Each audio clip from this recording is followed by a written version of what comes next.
get back to fucking work. It's time to get back to work. Stop hearing yourself talk. Get off the podcast. Don't be on social media too much. Cut out all the fucking noise. Get back to the fucking mental lab, because that's where the knowledge came from. Be the guy who embraces the ugly, the miserable.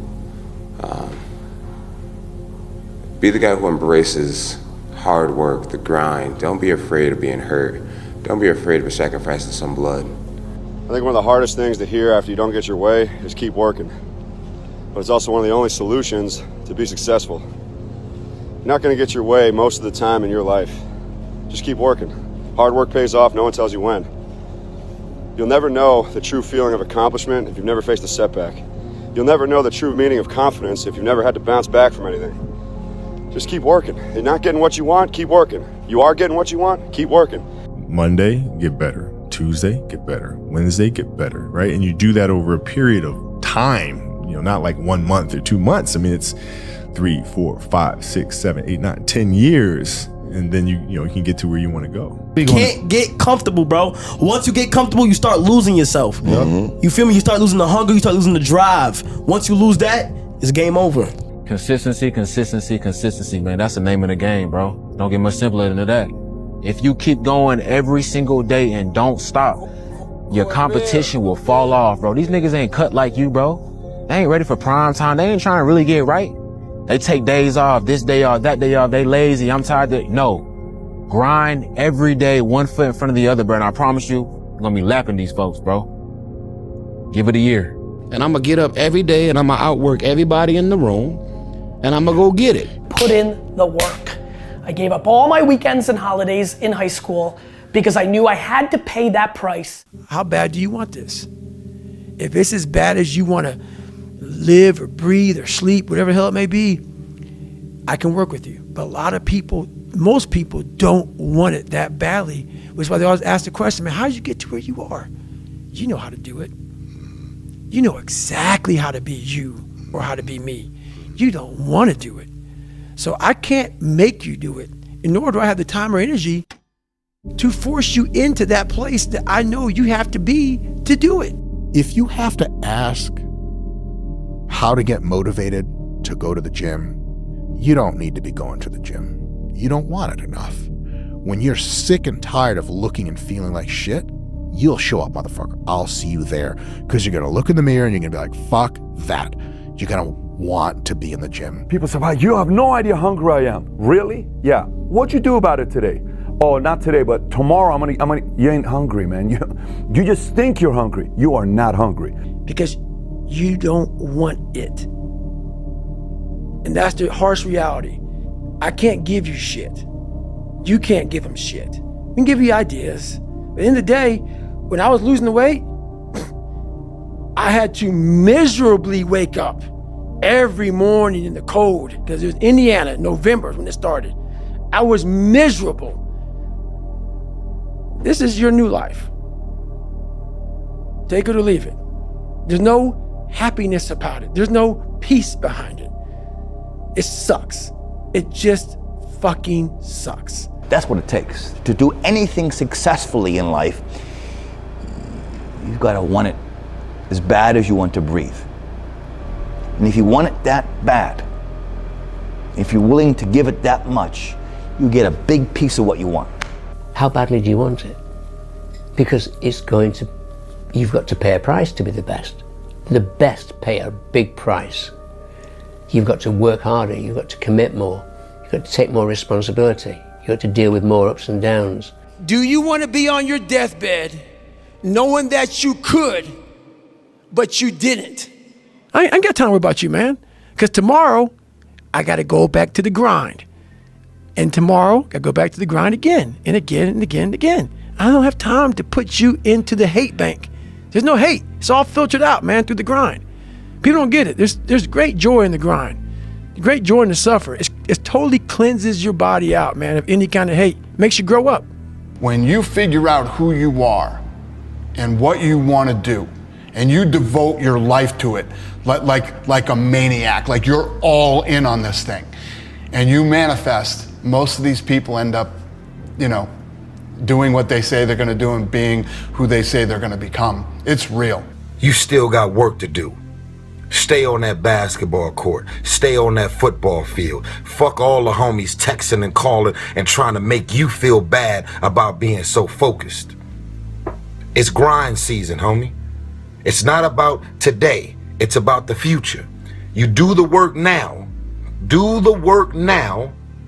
And all of the shit that you could ever want to do for your family, your kids, your loved ones, it's all going to be on a whole nother stratosphere. Yeah, I laugh every time I hear people saying, yeah, you know, I don't like working for other people, so, you know, I want to work for myself because I want to set my own hours and I want to, yeah, right. Let me tell you what, when you work for yourself, there are no days, there's no Christmas, there's no fucking Easter, there's none of that shit when you work for yourself. In the early days. It's a grind. Exactly. It's you're working through all those holidays. Every day something bad happens. Every day there's problems. Every day somebody's trying to fuck you and take what you've built, and you know what I mean? It's a war every day when you get up in the early day. So what's the great divide of human beings? Who are you on those days you don't want to do things? It's easy to conquer when it's good weather. You got good sleep. Work's going good. The family's good. You feel great. Your body's not injured.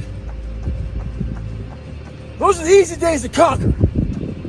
But who are you on those fucking days when all hell's broke loose? Your body's fucked up. You're sore. You're depressed. You're miserable. You're not the favorite person at school. You might be getting bullied. You might be falling behind in life. Who are you on those days when shit's all fucked up? That's the great divide. Those people who get up on those days when everything's fucked up and still grind, that's the separator right there. Stay hard. Hey, dog, look, you don't know how you gonna win?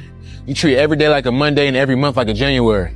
You gotta wake up every day and put 110% to your craft because there's someone out there that's getting it more than you. So don't be acting shocked when they up and you down. The person who grinds the hardest always gets it. Hard work beats talent every time. Remember that. It's time to stay focused. It's time to decide, fuck clubs, fuck partying, fuck trying to fit in and socialize, rub elbows with everybody so people can stop calling you weird.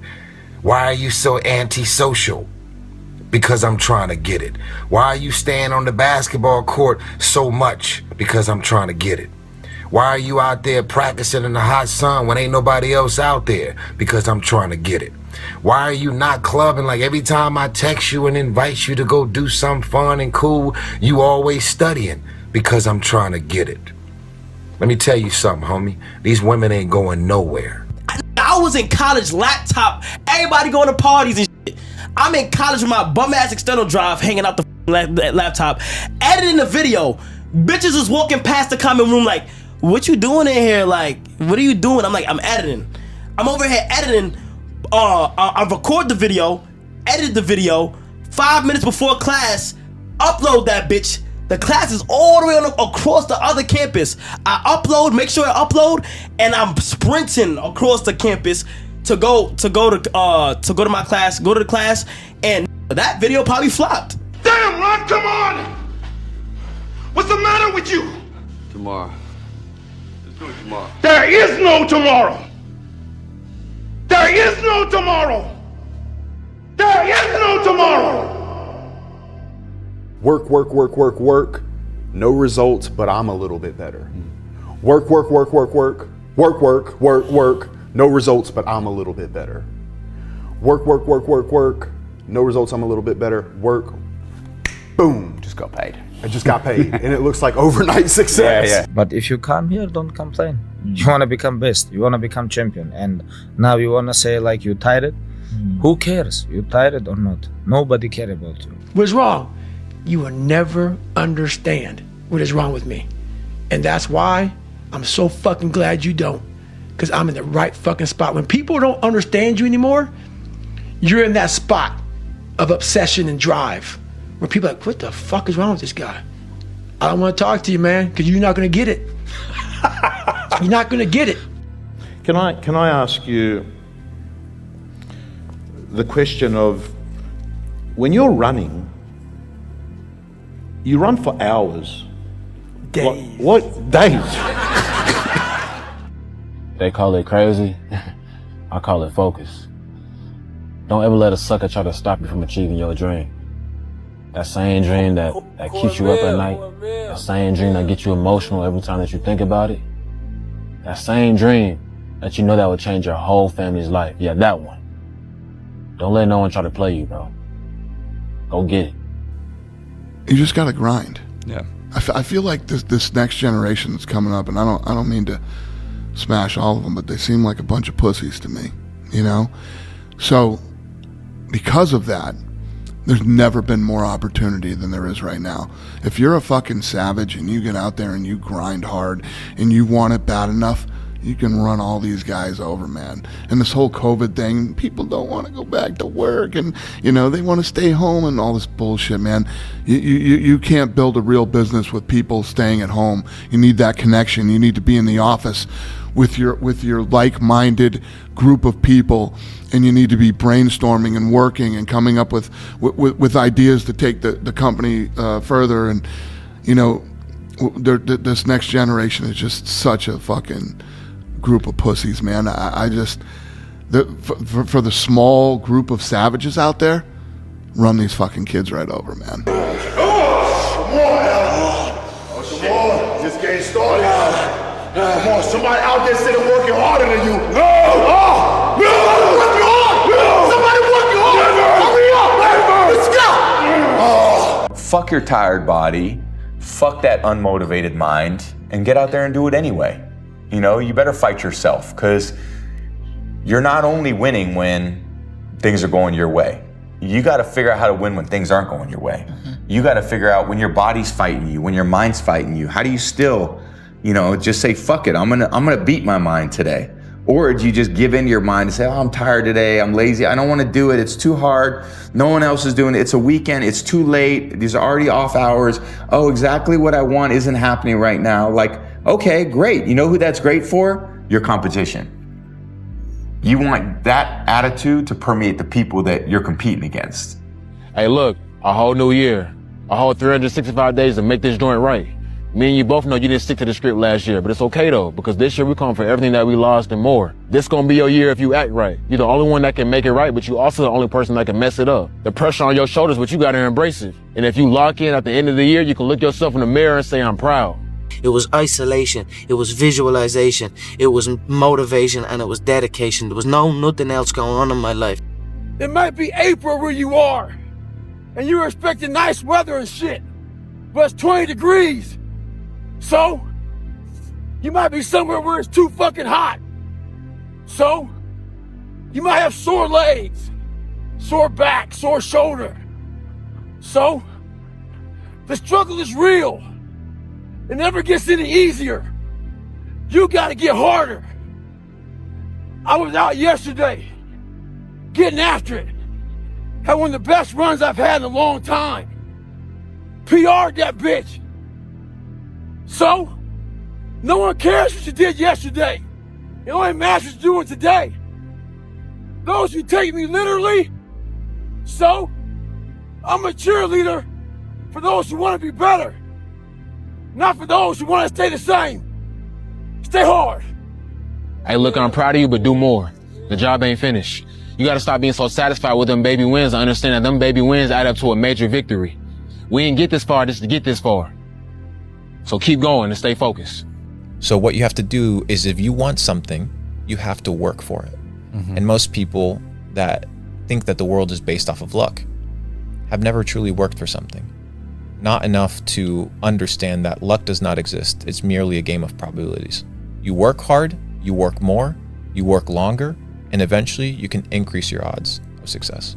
See, look, one thing I want you to promise me is that no matter how long it takes, keep going. No matter how much it hurts, keep going. So you was placed on this earth for a reason. You weren't meant to be average. You were meant to excel. You gotta understand that this grind is meant to make you who you're supposed to be, a dog. A little grind ain't never hurt nobody. Stop being soft. Let's embrace it. If you go through that fire, you're gonna come out real cold. That's what we want. If an athlete says, I want to be the best, Bill, fine. How badly do you want it? Because you've got to pay a price to be the best. The best pay a big price.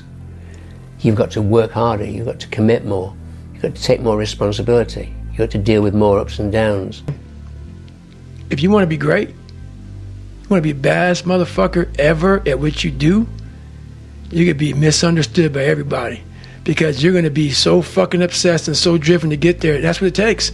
That's the truth. It takes every second of your fucking life. Anybody says balance? Yeah, balance is important for a lot of fucking people. It is. But if you want to fucking go to that edge where people do not like you, don't understand you, question everything you fucking do, you've arrived. There's no way you cannot become successful if you're not obsessed. If you become so obsessed with what you're doing, there's no way you can fucking fail. If you're obsessed with what you love and it becomes a natural thing to you, it's like fucking brushing your teeth. It's like fucking getting some food, eating food. It's like fucking doing things naturally. When it becomes natural, when you become obsessed with it, there's no fucking way you can fucking fail. You will beat the odds every fucking time. Become obsessed with what you're doing. Love it. Appreciate it because you fucking like it. Fuck approval from everybody else. Fuck what niggas is talking about, you know what I'm saying, about you and all that shit. If you want to start your content or start whatever the fuck you want to start, do it. It doesn't matter whether I achieve all of my goals or I don't achieve all of the goals. In 3 generations, I'll be forgotten, and the only people who were naysaying against me will also be dead. And so then it's like, just do it for me. If you're doing good, they got something to say. If you're doing bad, they got something to say. So, do what makes you happy. Because you see this jet, you see this private jet that we own? I got it because I did what I wanted to do. I made over $1 billion, you know why? Because I did what I wanted to do. I'm gonna always tell Tank, do what you wanna do. Everybody's full of shit. Nobody knows you or what you're capable of doing. And here's the reality. The hardest thing in life is figuring out who you are and what you want to do for the rest of your life. It's a big decision. I'm very blessed and lucky. I always knew who I was and exactly what I wanted to do. And once you figure that out, you wake up every day and you work toward it. That's what you do. It's impossible for you to fail if you know who you are, what you want to do, and you wake up every day and work toward it. Hey, don't ever let somebody tell you you can't do something. Not even me. All right? All right. You got a dream, you got to protect it. People can't do something themselves. They want to tell you you can't do it. You want something, go get it. Period. You're never going to please everyone. Stop worrying about keeping everybody happy in the room. Fuck it. It doesn't exist. Remember that. You need to stop listening to others and start listening to yourself. But the problem is nobody knows how to listen to themselves. They're scrolling on TikTok, music on loud every day, when they're driving, fucking radio turned on, when they're home scrolling on their phones, when they ask for opinions, they ask for opinions from other people, they ain't even asking opinions from themselves. When was the last time you sat down and defined your symphony of success? What does success look like to you? To me, it's not having a ton of properties and living in a big fat box and having a ton of supercars. No, to me, it's freedom. They call it crazy. I call it focus. Don't ever let a sucker try to stop you from achieving your dream. That same dream that keeps you up at night, that same dream that gets you emotional every time that you think about it, that same dream that you know that will change your whole family's life. Yeah, that one. Don't let no one try to play you, bro. Go get it. I had to stop giving a fuck about people. That was the biggest thing. I had to stop caring what people thought about me. I realized that everybody's fucked up. That's the one thing I realized. I walked around and I put these people on a fucking pedestal. Everybody was better than me. So I can't tell you anything about me because you're gonna judge me and I'm gonna feel even worse than what I am. What I realized, once I calmed my mind down and sat back and looked at how jacked up this world is, once you realize that you are not alone, everybody that's talking to you about how jacked up you are, only thing they've done better than you is they've hidden their fucked up world better than you have. That's all they've done. The doubt of 1,000 people on me is less dangerous than if I had self-doubt. Like my one self-doubt in myself is more dangerous than 1,000 people doubting my ability to build that franchise, Fit Body Bootcamp, and ultimately, have a big exit. And so the conversation, the most important conversation you could ever have is that conversation that takes place between your ears, right? With yourself. Like you could sit here, and I know you never would, but if you're like, Bedros, you're gonna fail at your next big business, and then you're gonna fail at the one. Cool, thanks, Nick. Appreciate your opinion, man. And then I could see the guy at my hotel, let's say he says the same thing. By the time I get home tomorrow, 1,000 people told me I'm gonna fail, and I'm never gonna succeed. None of that will impact me. But the moment I allow any one of those seeds to take root in my mind, and I go, maybe Nick's right, it's over. Then I will now find evidence to erode my future. One thing I did wrong in my life was I tried for so many years to please people. And I did it at the expense of myself. I was leaving a lot in the tank. And when you do that, you stop living. But the person in your life is happy as fuck because you're giving them everything they want. They have their life is full, but you feel empty. If they don't have what you want, don't listen to what they say. There's no greater waste of time than justifying your actions to people who have a life you don't want. Man, I've trained 99% of my life alone. No one pat me on the back. I did all of the work alone. You know for a fact that you don't belong in your group of friends. Your family doesn't understand you. They think you're a risk taker. They think that you're lost in the clouds. They think that you're someone who has this like grandiose vision, but who is not capable of bringing that vision to fruition. Reminder that if you want to be exceptional, you're going to be different from everyone else. That's what makes you exceptional. You can't fit in and also be exceptional. Both have discomfort. When you fit in, you have internal conflict because you're not being 100% you. When you're exceptional, you have external conflict because everyone sees you as different. Pick one. When your friends start to say, you've changed, remember it's because they don't know how to say, you've grown. Trees don't hang around with the grass, even though they all started from the same place. And the path of the exceptional person is one of an exception, which means that you are not with other people. And rather than fighting that or bemoaning it, see it as an indicator that you're on the right path. Because if everyone else were cheering you on, then it means you're not in the right place, because it means you're just like everyone else, and that's not where you want to be. Most people will not understand your obsession, your drive, and your determination. Success is a lonely journey. That's just a reality. And most people are not going to understand why you're so driven, why you're so obsessed. And if you try and make them understand, you're going to end up frustrated. The best advice I can tell you is go on the journey by yourself. It is the best journey, man. Leveling up, making more money, losing weight, getting fit, becoming the best version of yourself is the fucking most awesomest journey you will ever go on. But is a journey that you will probably go on by yourself. Most people will not understand. And, this is the lonely chapter, right? This is why the movement away from your existing friend group. This is Neo, you've already been down that road. You know where it leads. You know you don't want to go there.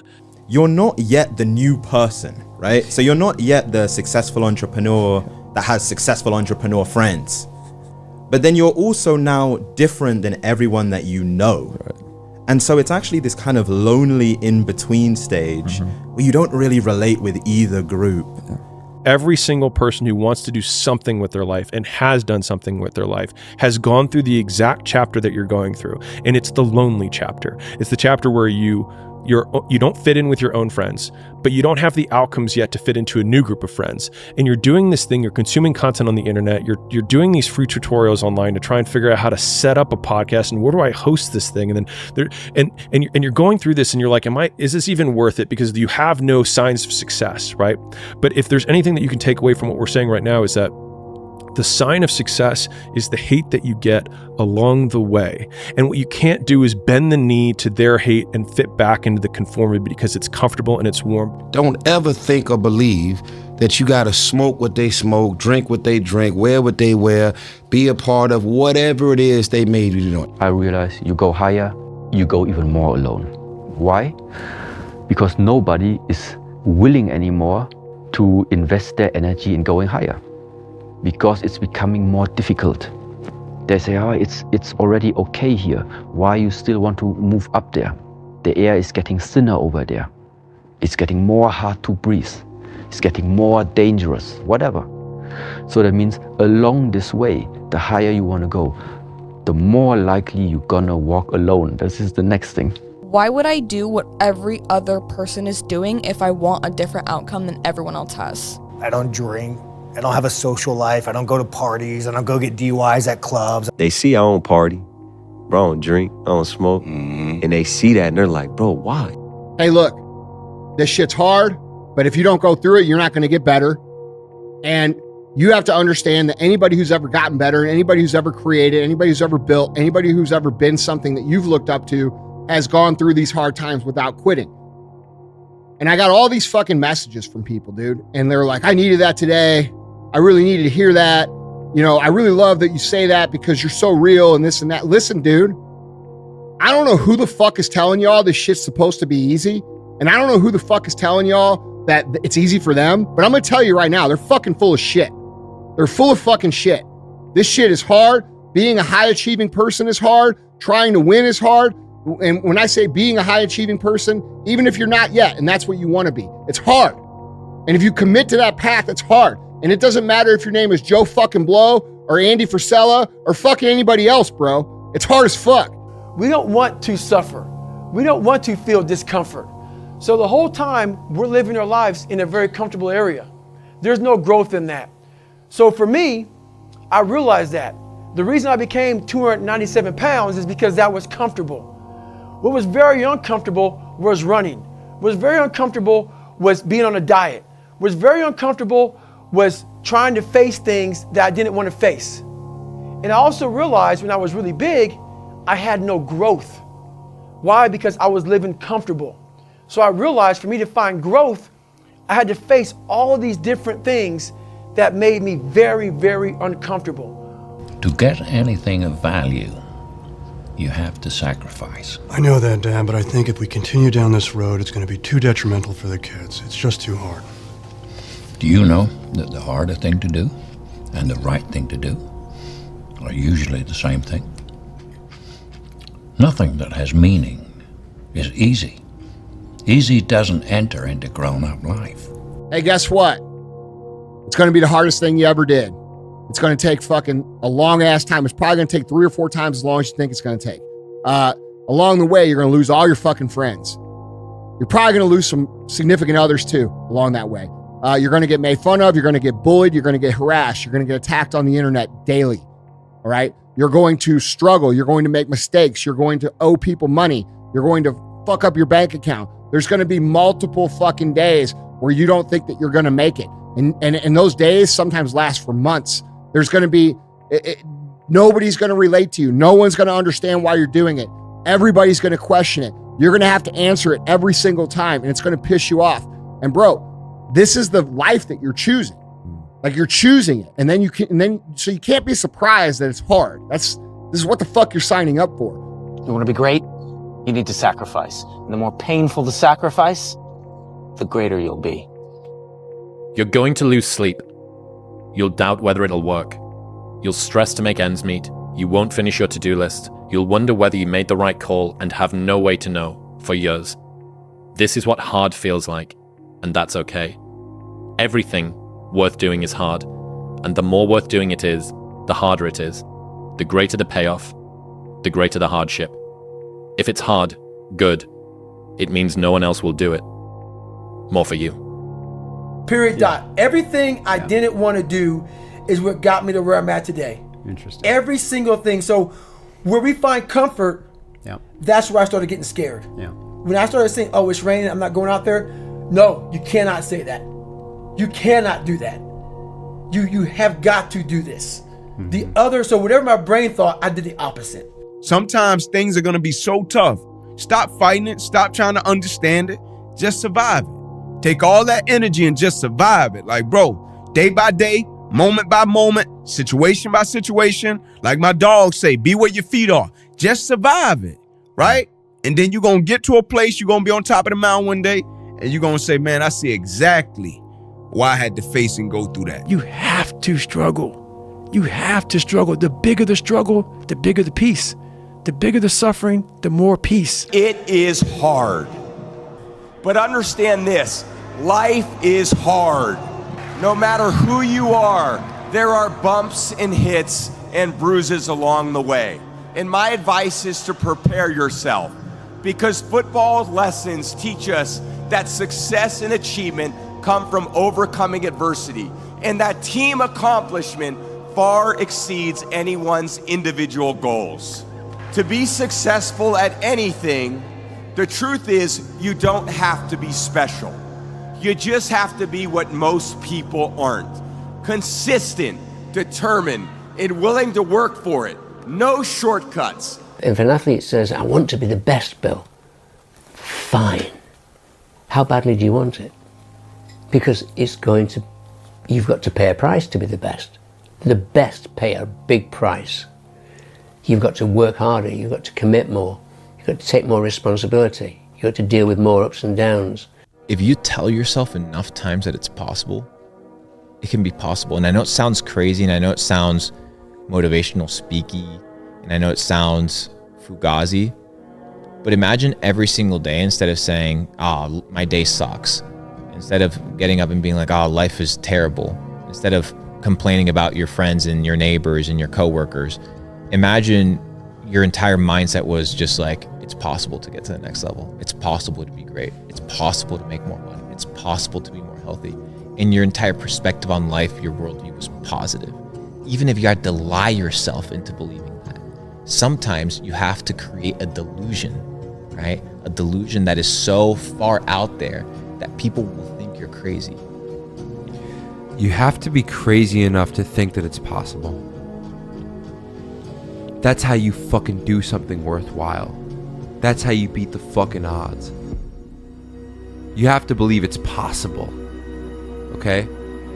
And when you believe something is possible, everything else will figure itself out. A lot of times people believe in certain things, but they keep to themselves. They don't put it out there. If you truly believe in it, if you become vocal with it, you are creating that law of attraction, and it will become reality. As long as you believe in something, in a dream, as long as you have a dream and believe in yourself, I think a success is just a matter of time. You have to envision something that is more powerful than you. Something has to get you out of bed, and you have to create it. It has to be false, because you're not it.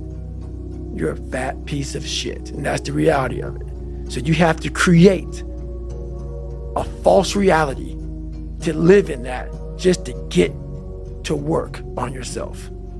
There's this thing about people, and they talk about manifesting. It's fucking real, man. Manifesting is real. When you figure out who you are and what you want to do, and you devote your life to it, like a maniac, like you're all in on this thing, and you manifest, most of these people end up, doing what they say they're going to do and being who they say they're going to become. It's real. You have to believe in yourself. You have to believe that it's possible, because you can create your reality. The perception that you have of the world, if you think there's only scarcity, there's no opportunity, that's how you are going to interact with reality. If you think that there's abundance, if you think that there's opportunity, then these things will manifest themselves to you. So you have to believe that you can, right? And the way that you believe, and the way that you can get to that state, because a lot of people are like, I have a lot of doubt. So do I. I have it all the time. Even if at these levels, right? You're doing 7-figure months. Dude, there's people doing 8-figure months. That's hard to fathom. That's hard to imagine. Yeah. But it's still possible. Yeah, of course. Is it difficult? Absolutely. But it's a mindset shift. Delusional. Complete delusion. You gotta believe the delusion. Because it's only delusional until it works. So is it really delusional? Whenever I get to a low point where I think, why do I even bother? I just remind myself, this is where most people stop. And this is why they don't win. And this relates to another one, which is a reminder for the gladiators in the arena who feel beat up and scarred with no hope in sight. Building a business is hard. Hard feels shitty. This is what hard feels like. And this is why most people can't do it. But you can. You talk about performance without a purpose. What's that? So, like, for instance, let's say you have no races. Let's say you have no classes, no nothing. There's no purpose in your life. You know, people need to have purpose to get up. They need purpose to perform. You need to get to a point in your life where there's nothing on the docket. There's no 5K. There's no I'm going to get into school to be this or that and still perform to the highest level. Because what people don't get is one day that thing's going to come up. And if you're not constantly performing without purpose, you're not going to be ready when the time comes. It's this magical thing, purpose, that we're all looking for. But what's funny about it all is that we need these things to perform. But we don't take a second to realize the purpose is always there. The purpose never leaves us because the very purpose is you. You are always the purpose. There may be another purpose, like being a SEAL or going to college or whatever, but the main purpose in life is you. So if you wake up in the morning and you don't want to do something, you don't care enough about yourself. And that's what you need to really research is, man, why am I not doing this for myself? Because that is the number one purpose in life, is to better oneself. Listen to me, man. You have a great life in front of you. But your great life is in front of you.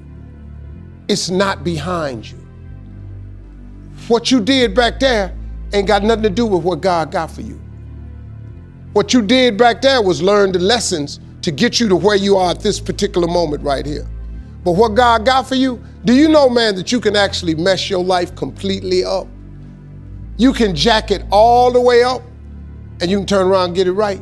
Most people never pick up the phone and call. Most people never ask. And that's what separates sometimes the people that do things from the people that just dream about them. You gotta act. And you've got to be willing to fail. You've got to be willing to crash and burn. You know, with people on the phone, with starting a company, with whatever. Find your vision and follow it. You see, I think it's the most important thing that we have a very clear vision of where we go. A goal, where do we go? Because you can have the best ship in the world. You can have the best cruise liner, but if the captain does not know where to go, that ship will drift around the world and out there at sea and will never end up anywhere. And this is exactly the way it is in real life. If you don't have a goal, if you don't have a vision, you just drift around. Find something. Find a thing that you genuinely enjoy, because getting good at things you genuinely enjoy is extremely beneficial for young people, because it lets you know that, like, everybody thinks they're a loser. Every young person thinks they're a loser. At least a young person in the situation I was at. Like, I didn't know I wasn't a loser until I started winning, until I started doing martial arts. Martial arts taught me that, like, I could get better at stuff, that I wasn't really a loser. I just was someone who was, like, in a fucked up situation. But you could channel all that energy that you have as a young person into something and get better at it. And then all of a sudden people admired me.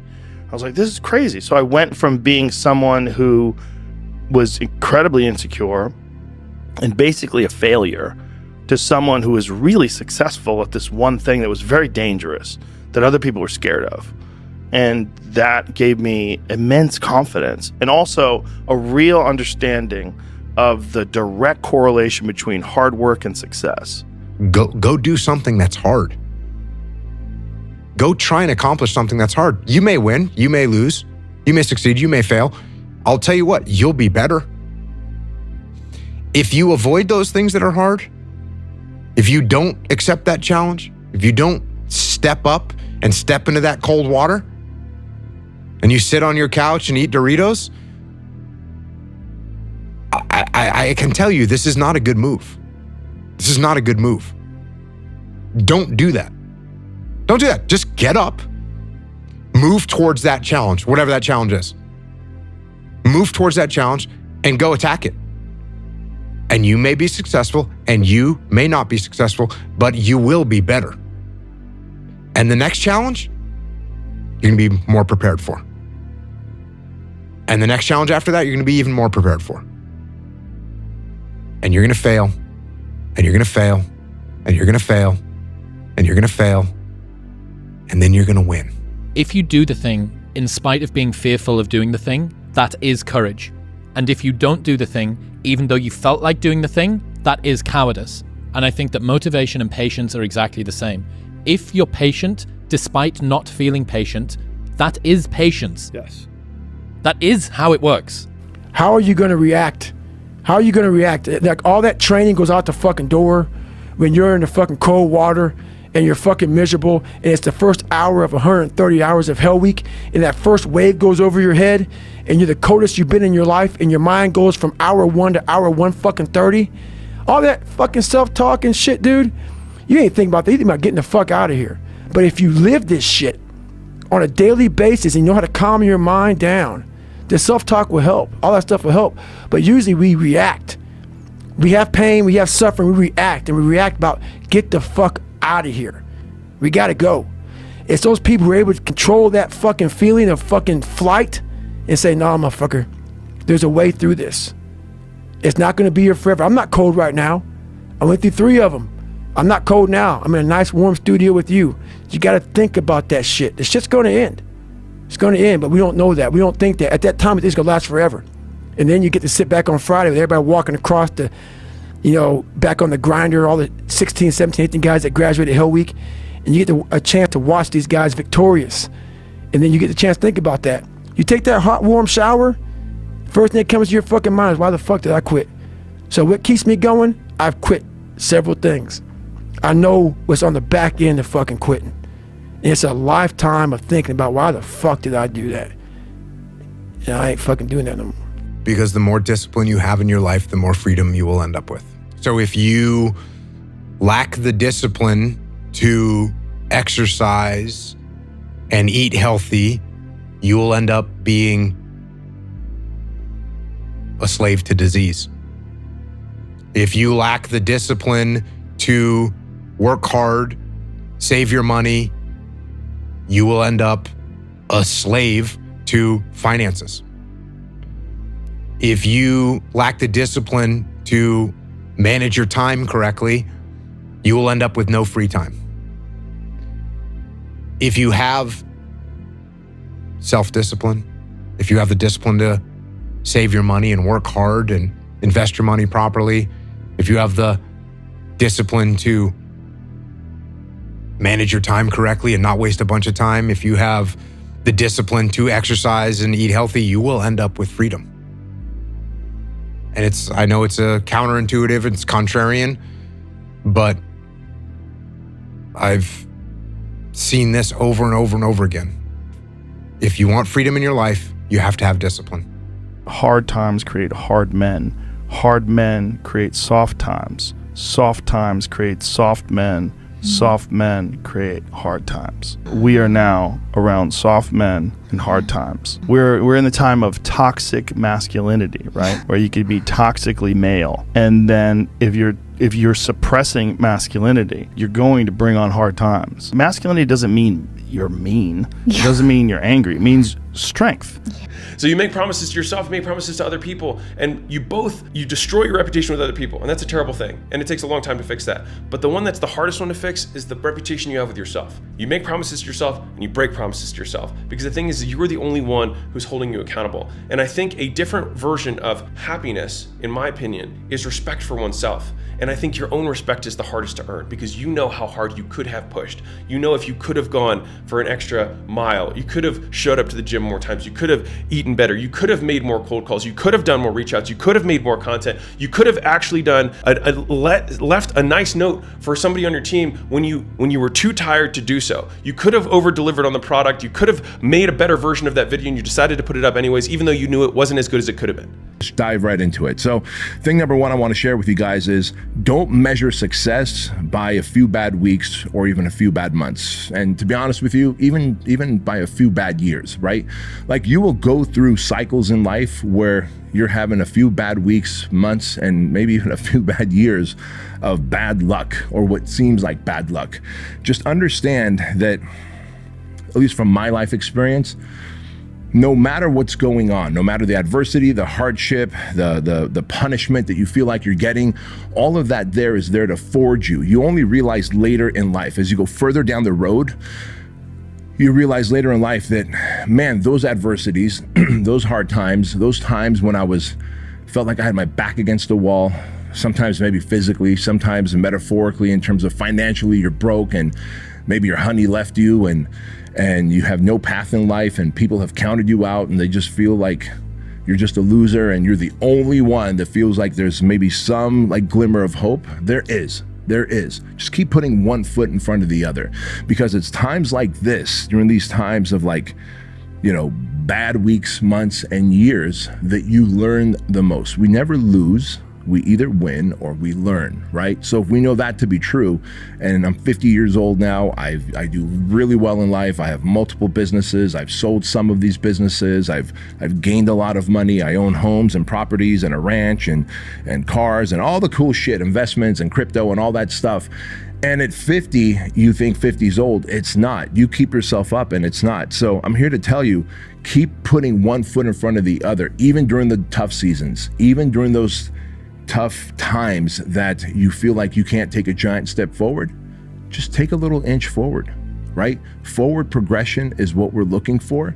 Over years, that forward progression will compound, because when you have those winning weeks and months and years, you're not just taking inches forward, you're taking like quantum leaps forward. And all of a sudden you realize the stuff that I learned, the mental toughness, the emotional resilience, the forging under stress and duress that you got during the bad times make you so much stronger, faster, more resilient, and capable during the good times, right? That you start literally passing everybody else by. And that's what I've done.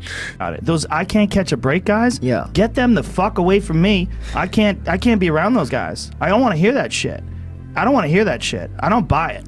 Because everybody has bad breaks. I've had a shit ton of bad breaks. But you know what I did? I stayed up. And I thought through it. And I figured out what the fuck I did wrong. And then I went back. It's like I fucked up everything I've ever done 100 times. There's no other way to do it. And I've had a bunch of shitty breaks. Everybody has. But you got to realize when you have those shitty breaks what that is. It's an opportunity for you to reassess, reboot, get better, figure out another way, find another way through.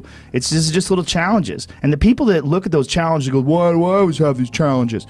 They're cancer. Those people are dangerous to be around. They will rob you of your enthusiasm. They don't give you any fuel. They're the opposite of fuel.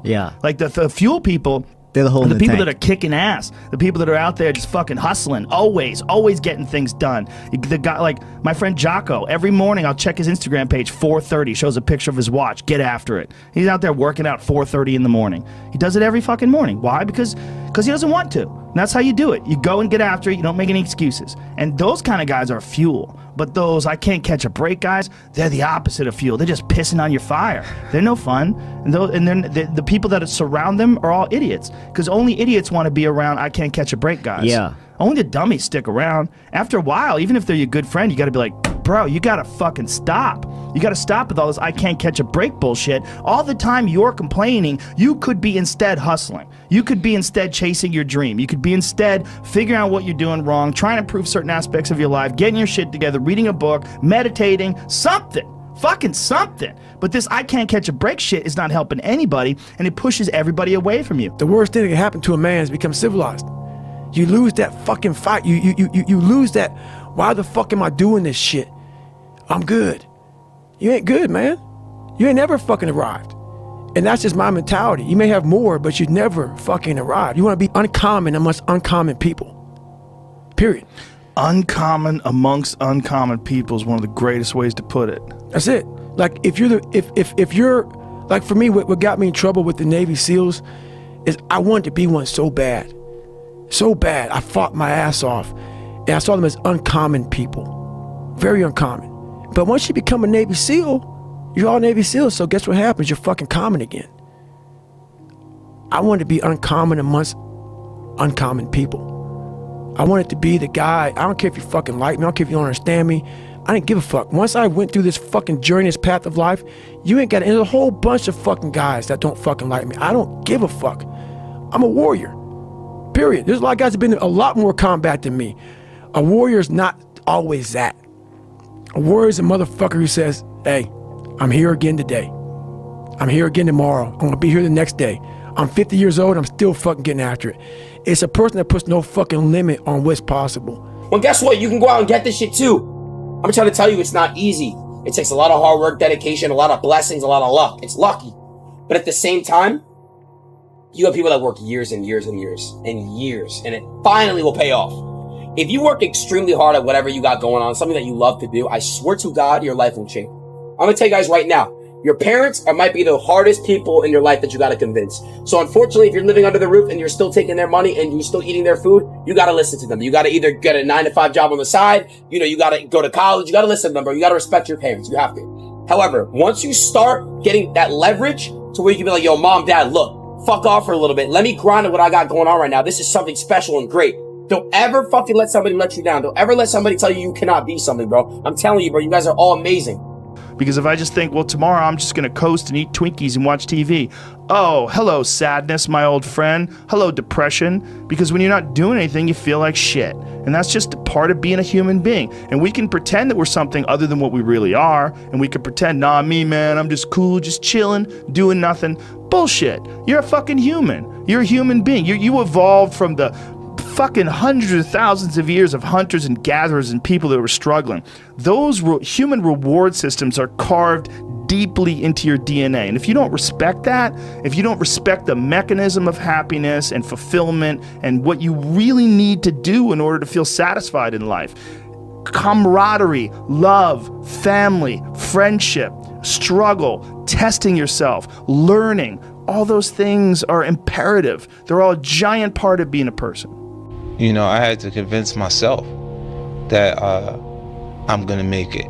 You know, regardless of how people felt at that time. And what it does is it makes you feel like, well, it made me feel like there's gonna be points that people are gonna mistake my confidence for arrogance, because they don't understand the process I went through.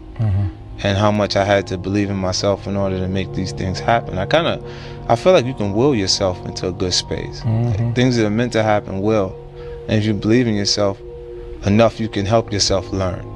You can inspire, yourself in different ways where you can actually discipline yourself. To the point that you can become good enough. It's time to stay focused, man. I love y'all, man. I hope this video makes you uncomfortable, because I look at this as a mirror. You get to look yourself in the mirror and ask hard and tough questions. What am I doing every single day with my life, creating obstacles, challenges, and distractions for myself? Pull it together, people. It's a whole nother level out here, man. Let me tell y'all something. If somebody were to tell me the shit that I'm telling y'all, my life would have changed forever ago. If I had this information right here, before I got in the game, before I got on, man, it would have saved me millions and millions of dollars. This world we live in is tough. It's tough. It will beat you down. The world and the life that we live in is the ultimate competitor. It will try to take you out. It will find your weakness, and it will fucking just hammer you. It's like a personal curse. 100%. So if I can help you build belief, build confidence to the point where nothing can hurt you because you know exactly who you are. You've faced your demons. You've been able to go on an audiobook in your mind. Maybe you didn't write a book, but in your mind, you were able to hear all your past traumas. You were able to listen to them. You're able to fucking say, okay, now I can now talk to people about what I went through. I'm no longer embarrassed. I'm no longer ashamed. Being ashamed is one of the biggest things that kill people nowadays. In their minds, kill them from moving forward. I'm ashamed of myself. Don't ever be ashamed of anything you've done in your life. Face it, fix it, make it better. We are humans. But then again, if you always think that we're humans, you will always just be a human and always make the same fucking mistakes. You must take this knowledge that you learn from all this shit is knowledge. So I'm just trying to give people that strength to go in the archives of your life, because while you're probably fucked up, it's probably something happened to you in your life. Go through the archives, dig it up, study it, and then use it for yourself. That's the main purpose for me right now. You could start something new at any time in your life. You could learn a new language. You can start doing comedy. You can start acting. You could learn to surf, ride the one wheel, play chess, do jujitsu, like whatever your heart desires. Like, don't ever think for a moment that it's too late. You can start a business. If you're like, man, is it too late? You know, can I not be? Don't forget, if you're like, maybe I won't be able to be rich anymore because it's too late. I'm in my 40s, 50s, or 60s. Don't forget, man, Colonel Sanders started fucking KFC in his 60s, right? Kentucky Fried Chicken started when the man was in the 60s, and he had no social media. He had no Instagrams and TikToks and fucking LinkedIns and Facebooks to promote his fried chicken that's gonna get you fat and stuff your fucking arteries with cholesterol. No, man, he just went gas station to gas station saying like, hey, you ought to check out my fucking fried chicken. And before you know it, there was a KFC on every corner of America. If you go to the gym and you work out and you come back and you look in the mirror, you will see nothing. And if you go to the gym the next day and you come back and you look in the mirror, you will see nothing, right? Clearly there's no results, can't be measured, it must not be effective. So we quit, right? Or if you fundamentally believe that this is the right course of action and you stick with it, if you believe there's something there, you commit yourself to an act of service. You commit yourself to the regime, the exercise. You can screw it up. You can eat chocolate cake one day. You can skip a day or two. You know, it allows for that. But if you stick with it consistently, I'm not exactly sure what day, but I know you'll start getting into shape. I know it. Going to the gym for 9 hours does not get you into shape. Working out every day for 20 minutes gets you into shape. It's not about the events. It's not about intensity. It's about consistency. You have no idea how limitless you are when you don't care what other people think or say about you. And to answer your question, it is fear that drives that. It is. And most of your mates that you hang around with are just as afraid because you pick somebody like yourself to hang around with. Now, I say this, some people believe me, some people don't. So if everybody you associate with is afraid of their own shadow, then how the fuck are you going to be any different? You're not. You're not. Consistency doesn't guarantee that you'll be successful, but not being consistent will guarantee that you won't reach success. You have a productivity hack, an easy productivity hack. Instead of spending time getting in the mood to work, just start working. Confront the work. People think they need perfect conditions to start, when in reality, starting is the perfect condition. Work, work, work, work, work. No results, but I'm a little bit better. Work, work, work, work, work. Work, work, work, work. No results, but I'm a little bit better. Work, work, work, work, work. No results, I'm a little bit better. Work. Boom, just got paid. I just got paid. The consistency of work. Monday, get better. Tuesday, get better. Wednesday, get better, right? And you do that over a period of time, you know, not like 1 month or 2 months. I mean, it's 3, 4, 5, 6, 7, 8, 9, 10 years. And then you can get to where you want to go. Just keep stacking days. Mm-hmm. Just keep stacking days. As long as you keep stacking days, I promise you, you will see the change. But my coach used to always say, everything that you want is on the other side of hard. And that's what I'm here to tell you. The ultimate mindset says that I will do the work when I'm tired. I will do the work even if I'm sick. I will do the work even if I didn't sleep well. I will do the work even if I don't feel like it. I will do the work if it's cold outside. I will do the work if it's too hot. I will do the work if no one else wants to do it with me, because I am driven by purpose and duty, while others are driven by pleasures and desires. And it is that fork in the road that separates the winners from the losers in life. And there's no other way to say that. Like, from the bottom of my heart, if you know you need to make it, you will make it. But you need to commit to making it. Consistency, consistency, consistency, man. That's the name of the game, bro. Don't get much simpler than that. If you keep going every single day and don't stop, your competition will fall off, bro. These niggas ain't cut like you, bro. They ain't ready for prime time. They ain't trying to really get right. They take days off, this day off, that day off. They lazy. I'm tired. No. Grind every day, one foot in front of the other, bro. And I promise you, you're gonna be lapping these folks, bro. Give it a year. Watch what happens. Damn, Ron, come on! What's the matter with you? Tomorrow. There is no tomorrow. There is no tomorrow. There is no tomorrow. See, look, one thing I want you to promise me is that no matter how long it takes, keep going. No matter how much it hurts, keep going. So you was placed on this earth for a reason. You weren't meant to be average. You were meant to excel. You gotta understand that this grind is meant to make you who you're supposed to be, a dog. A little grind ain't never hurt nobody. Stop being soft. Let's embrace it. If you go through that fire, you're gonna come out real cold. That's what we want. You know, people give up right before they get what they've always wanted to get. People quit and they give up. And I will not be the person who quit before I got what I wanted or what I needed or what I thought I was supposed to have. The biggest mistake a person can do right now, no matter in which situation you are, is to give up. Let me be very clear.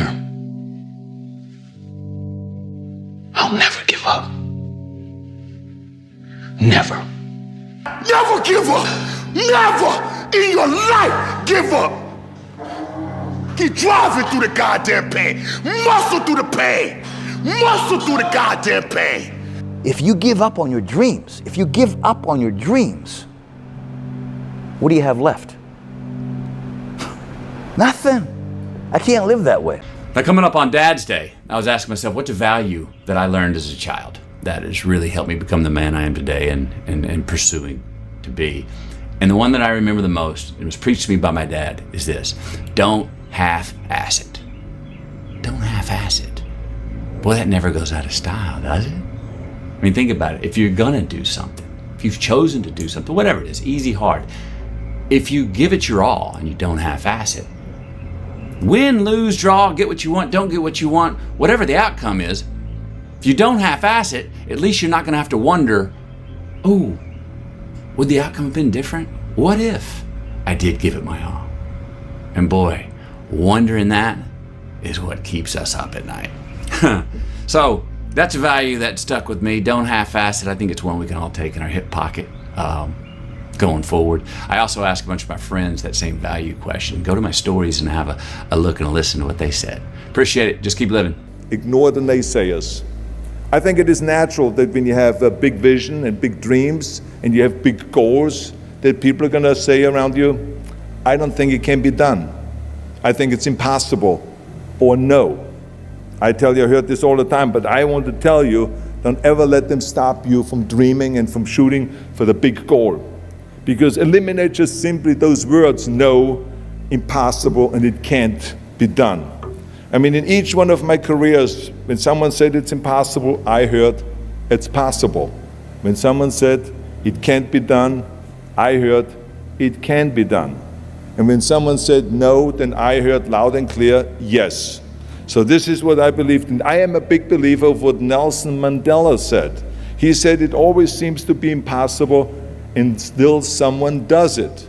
And that's exactly what it is. And I wanted to be that one that does it. I wanted to break the new records, and I wanted to do something that no one else has ever done. So I think that's what you need to do. Don't ever be worried about that someone hasn't done it. Just think about how many times my career would have stopped. My career would have ended if I would have listened to the naysayers. I mean, it started right away when I was 15 years old and I became a bodybuilder. Right after the top, when I said, I want to be a world champion in bodybuilding, I want to be Mr. Universe. They immediately said, are you crazy?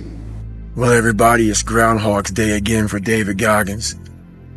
If you pan it down here, you see it's about 3 o'clock in the morning and there's not a car or a person in sight. If you pan over here, it's the same thing. Not a car or a person in sight. People want to know where I find my strength at, where I get my strength. I get it from a lot of places, but right now, this morning, I'm getting it from, there's not a motherfucker that's up. There's not a car, there's not a person. Everybody's in their bed, sleep, dreading that it's a Monday, hate it's a Monday. And I'm loving it.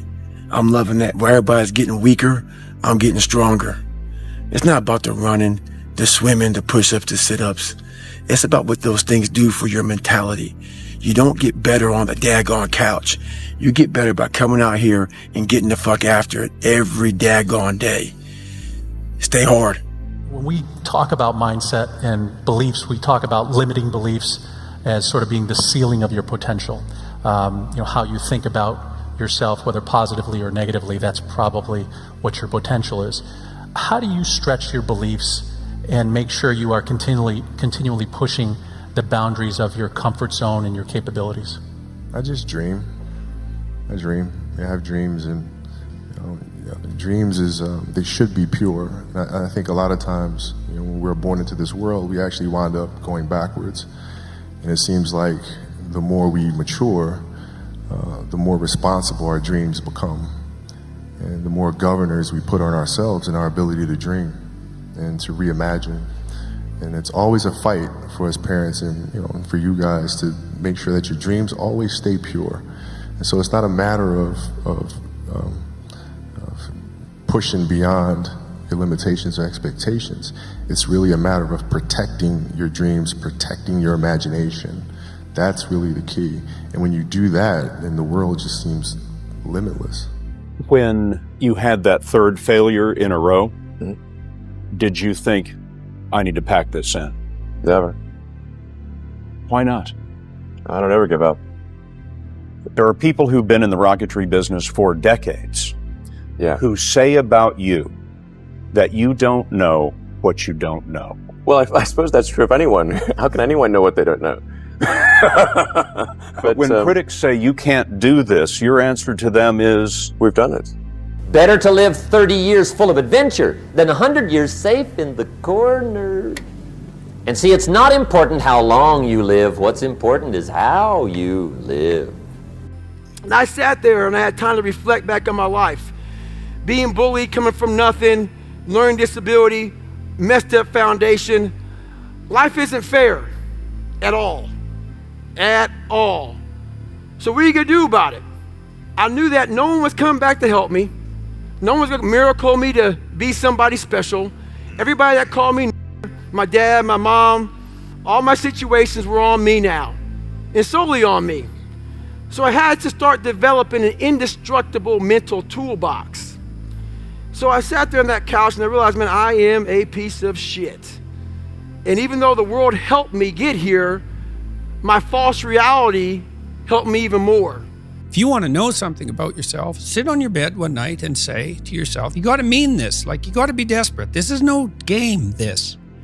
It's like, my life is not everything I want it to be, and perhaps it's not everything that I need it to be. And by need, I mean my life is so unbearable that the suffering that's attendant upon that is make me nihilistic, cynical, bitter, resentful, homicidal, genocidal, unable to have a good relationship, prone to punish people for their virtues because of my jealousy, driving the proclivity to see evil everywhere except within my own heart. Like, these are problems, man. And you ask yourself, you sit on the bed and say, okay, man, I'm ready to learn something. Like, what's one thing I'm doing wrong that I know I'm doing wrong, that I could fix, that I would fix? It's like, you meditate on that, you'll get an answer. And it won't be one you want, but it'll be the necessary one. And it's often something that will point you to small things. You know better. You know what I mean? Like, you know that, like, if you're struggling with money, that's the last thing that you should spend money on, right? And I think one of the difficulties, especially when you're younger, is you've got your friends, you got your family, and especially if they're all poor, then they have terrible views around money. They might not approve of all the stuff you're learning on the internet and trying to try these new things out. And the real is, like, you're gonna fail a lot. And they're gonna say, see, told you so.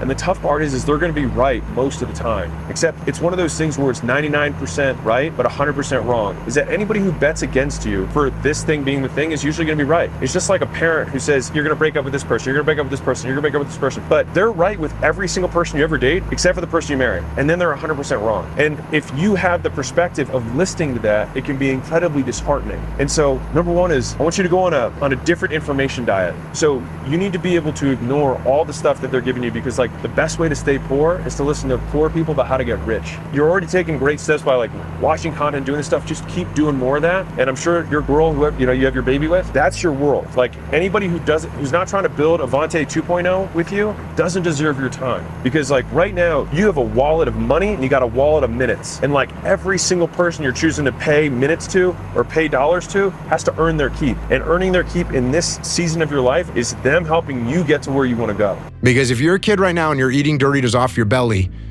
I know they taste good and there's some immediate gratification, and I get that. But I'm gonna tell you, it starts right now. Throw that bag of Doritos away. Get rid of it. Go do some push-ups.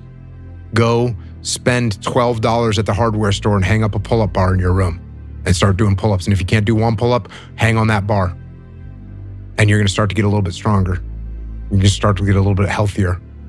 You're gonna start to get more focused. You're gonna start to become more resilient. And you're gonna start to be able to do a pull-up, and you're gonna start to eat healthy all the time. And you're gonna start to understand the world better. And you're gonna start to progress in every aspect of your life. And you'll see that if you have that kind of discipline right now, you're gonna end up with freedom. And if you don't have that kind of discipline, and you keep eating those Doritos, and you don't work hard, and you don't exercise, and you don't apply yourself, you're gonna end up shackled.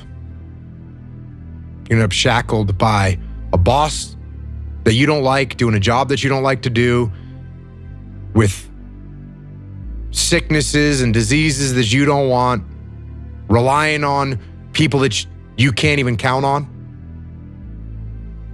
alone. And you don't have to. But if you have discipline, you will attain freedom. Nothing is going to be worthwhile that doesn't come with an associated amount of discomfort. Therefore, when you start to feel friends around you and the people that you used to be able to speak a common language with start to push back and start to make the quips of, oh, not drinking tonight, yeah? Oh, you must be too cool for us now. I know it hurts. That is the lead indicator, not even the lagging indicator. That is the lead indicator that you are doing the right thing. You either learn or you win, which means in both cases, by doing, you win by default. I'll give you a little analogy. So let's say you and your buddy are thinking about asking a girl to prom. It'll make sense in a second. And your buddy's like, man, I want to ask Nicole. And you're like, all right, man, why don't you go ask her? It's like, what if she says no? He's like, well, then you're in the exact same position you are now, which is you have no prom date. You will also have no prom date. But you'll have experience of asking one girl. What happens when you talk to the next girl? You'll probably be a little less nervous. And you'll probably realize that you'll survive. You will live if you hear a no. And if you ask 100 girls, do you think one of them will say yes to your prom date? Probably. And in that situation, what are you now? Better off than you were before you asked. The moral of the story there is that you lose nothing from no. You only stand something to gain from yeses. And one yes can change your entire life. And so if you're willing to be rejected and see the rejections as you learning, meaning you win, and see the yeses as you also winning, then you can't lose.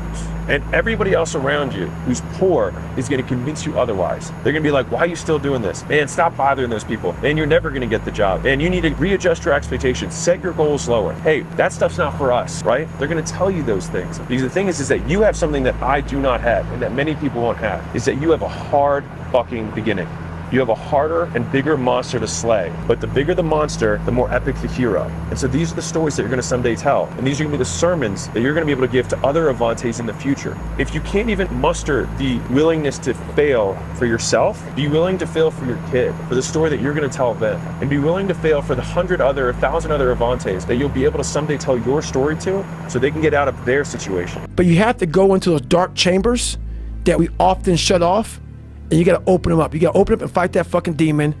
Get in there, talk to that motherfucker and say, what's up? And we all like to take this 4-lane highway. The easy highway. It has fucking signs, it has restaurants. We all love that 4-lane highway. We always step over the shovel. And all I did was I picked up that fucking shovel, and that shovel, I made my own path. And you may have big boulders and shit. They may be getting 200 miles up the road faster than you. But going through this path of life, this journey over here that you make yourself, that's incredibly difficult. What comes out the other end of that motherfucker is some glorious shit that you can't even explain to people. And we're afraid. Bottom line is, most of us, even the people who have all these theories and shit, it's easier to accept the fact that I'm just not good enough. I wasn't made to do that. And yeah, some of us can't be LeBron fucking James. But I'll tell you right now, man, we can do a lot of shit when it comes to this pure arm guts and willpower and getting through shit. We have a lot more than what we think we have. You know, we're all writing a book. What's your book look like? What does your fucking book look like? Like your life is a book. You got a bunch of chapters in your book, but when they close that book, how good was the book? How good was your book? What was the ending to your book? If the ending to my book can be so amazing because of all that was done, not the money, all that was accomplished, the first to do, the man that did this, he caused the merger between this. Because of his commitment and growth to this, the communities were then given this, made education this, changed the way the schooling was blah, blah, blah, gave books, gave computers, gave all of the things that can be associated with you and your existence become a part of the chapters in your book. So my drive is about my book. I was a New York Times #1 bestseller. People would be done. They did it. I'm writing another book. You writing a book right now? Yeah. What happens if you are a 2-time New York Times #1 bestseller? If you get to 2, what happens if you get to 3? Hey man, how do books become successful? Who publishes them? I want to start a publishing company, Heartbeat Publishing. Why not? That's the thing. All I'm doing is sparking the awareness in others to go, why not? Why can't I create? Why can't I start? Why can't I be a business? Why can't I be a CEO? Why can't I be a tech guru? Why can't I fucking create cooking products, lotion, scents? There's so much that some people just don't understand they can do. Okay, something bad happens. How much would it affect my behavior? Well, the person who's indestructible would have something terrible happen and then nothing would change. Yeah, people don't know how to manage their emotions. At least for me, the more I've tried to create space between how I feel and what I do, the more consistent my outcomes have been. So if I need to create content and I'm not feeling it, or I'm feeling tired, or things like that, the more times I give into that excuse or that feeling, then the more superstitious I become about doing it in the future. Whereas a lot of times if I can just start when I am tired or when something is painful and then still execute about the same as before, I look at game tape or I look at video or I look at the content from those sessions, for example, and I see that I remember feeling terrible during the session, but you can't really see anything. And I think the more times you get that loop going, the more you can separate how you feel and what is required. And the more times you do what is required to get what you want, the more times you get what you want. Mental toughness is a perishable skill. Just because you went through some training once and you got through it, doesn't mean it lasts fucking forever. And that's where most people hated me in my life, because I realized that. You don't just say, oh, I got it, I'm checked off, I'm good for the rest of my life. That's why you have recall. You recall on fucking everything. And you definitely must recall when it comes to the mind. That is one of the biggest requalifications you must have. And when you're at that level, you got to recall every fucking day, not once a year. You know, some of y'all are motivated by broke. I'm broke, I'm stuck, I'm fucked up, I can't do nothing. Some of y'all are motivated by just wanting to accomplish the things that you want to accomplish. Other folks are motivated by materialistic things. It's a very simple concept. If you want it, you gotta go get it. And that was when, like, the reality of the situation of, like, there was no escape. There was no one who was going to come to save me. And I couldn't blame my dad. I couldn't blame my mom. I was the one who had chosen this life. But the alternative was that I had to go back to my father, a failure, and have him look me in the eyes and say, I told you. And come here, don't worry about it. You know, I told you this gym stuff, this fitness stuff, this starting your own business, it's for later. It's fine. Just go back. Hey, you've got this great degree. Just go to the business school to do the thing. And I knew exactly what had happened, but what would have happened after that is that for the rest of my life, he would have had absolute authority over everything that I did. And that felt like death. And so that was what I ran away from when I was in that moment. Like whenever I felt like my back was against the wall and I didn't know what to do, and it felt like the Instagram reels of like the motivation weren't going to get me through what I was going through, because no one cared that I was sleeping alone. I let them know I'm sleeping on the floor. And a month later, when you're still sleeping on the floor, everyone's like, don't care. Like, great. You're pursuing your dream, right? So every morning it starts with a run. And that's because that's the one thing I hate to do more than anything in the world. So that's like my cup of coffee. And I'm all about armoring yourself. So the second you leave your house, and the second you open your phone, the second you do any of that shit, you are now letting in poison and cancer. So I make sure a lot of things you can't avoid. So as I get up, I start to armor plate my mind and body. Like a person's going to war, you put your body armor on. That's what I'm doing on that run.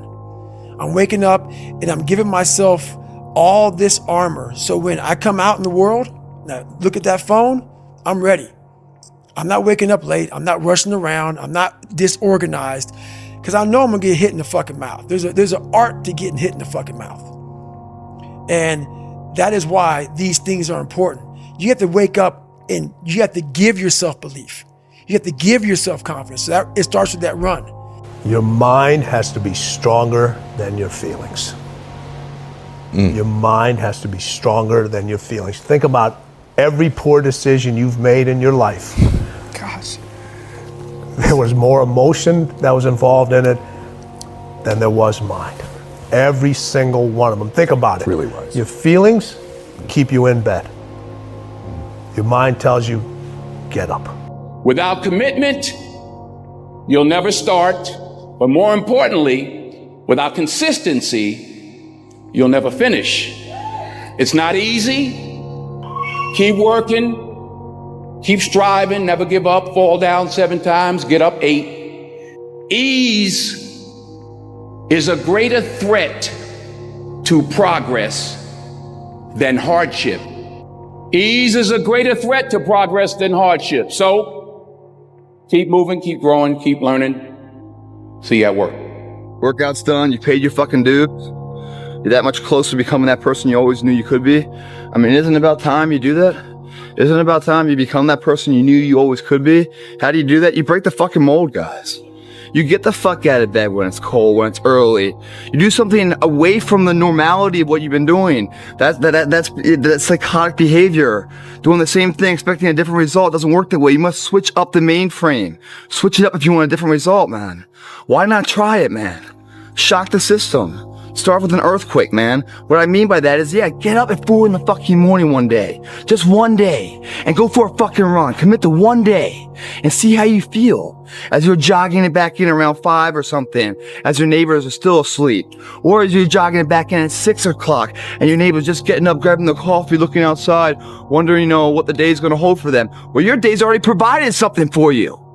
You see how that works? Mentally, you feel like, wow, man, that was fucking alive. And then you go about your day at work and your coworkers like, who the fuck, what happened to old Greg, man? This is who's this? That's right. The new motherfucker's here to stay. And get the fucking on my plan or get the fuck out of my way. That's how you run it, man. But you won't get to know what I'm talking about, man. You can't look at a picture of something of Hawaii and feel the cool breeze and the warm water. You gotta be there, man. You can't talk it all the time. You gotta walk it. Commit to one day. Try it. See how it feels. Getting up that fucking early when everyone else is asleep. Or when it's that cold. When everybody else says, no, this is not comfortable. We shouldn't do this. You say, yes, motherfucker, I'm gonna introduce myself to it. And who that person is, we don't know. Who could it be? It's exciting, man. Because the way you feel after that, as exhausted or as how, unpleasant as the experience might be, the after effect on how prideful you feel, man. Now, that's something you're either gonna love or not. And if you love it, dude, you're on your journey to something magical. It's time to stay focused. It's time to decide, fuck clubs, fuck partying, fuck trying to fit in and socialize. rub elbows with everybody so people can stop calling you weird? Why are you so antisocial? Because I'm trying to get it. Why are you staying on the basketball court so much? Because I'm trying to get it. Why are you out there practicing in the hot sun when ain't nobody else out there? Because I'm trying to get it. Why are you not clubbing? Like every time I text you and invite you to go do something fun and cool, you always studying? Because I'm trying to get it. Let me tell you something, homie. These women ain't going nowhere. These clubs, these parties, all this shit ain't going nowhere. The more weird you are is a reflection of how committed you are to focusing on your shit, molding and shaping and developing your ideas and your craft so that when it's time for you to make your rounds, you gonna fly. I don't drink. I don't have a social life. I don't go to parties. If you're going to try, go all the way. Otherwise, don't even start. I just kept going all in. And the main reason you need to go all in is because you have nothing to lose, bro. When you think about it. You got to take advantage of this. And that doesn't mean for everybody to be a rapper, for everybody to be a producer. Do what you do to the fullest and live your life and just be happy. I wish someone had told me in my 20s, Mel, take the biggest fucking risks of your entire life right now. Remember, you have time. And in your 20s, you can get so scared and you can be so easily lulled into the idea that good is good enough, that feeling safe and comfortable is what you should always be looking for. That way of thinking in your 20s in particular, dead fucking wrong. I want you to start to create this mindset of taking risks and going big. Because the only constant in your life for the rest of your life is change. Remember, my mom reinforced, you don't start things and not finish them. You don't quit. There's nothing that comes out of quitting besides knowing that you didn't finish. We finish everything. You start it, finish it. If you're gonna do it to try and be the best. Not be better than other people, be the best for you. It's so easy to be successful nowadays because people are weak. Yeah. Everybody's weak. Dana White says it as well. Yeah. I tell my kids, it is so easy. If you are even a weekend savage, you will run these kids over. Yeah. And for every single person, it's giving me chills again. For every single person that likes to castigate the very padded victimhood mentality of the modern world. Okay, cool. Like you can rail against people that say that the world is against them, even though it's not, and etc., etc. How does that inform the way that you should operate in the world? Right. Well, okay. What you're saying is everybody else is fallible, weak, fragile in some way or another. Yeah. How does that inform the way that you act? The way that you should act is, holy shit, if I have even a modicum of resilience, right, this makes the market environment for me so much easier. Whether I want to get the girl, buy the house, become successful in whatever domain I choose to, the bar is set so low.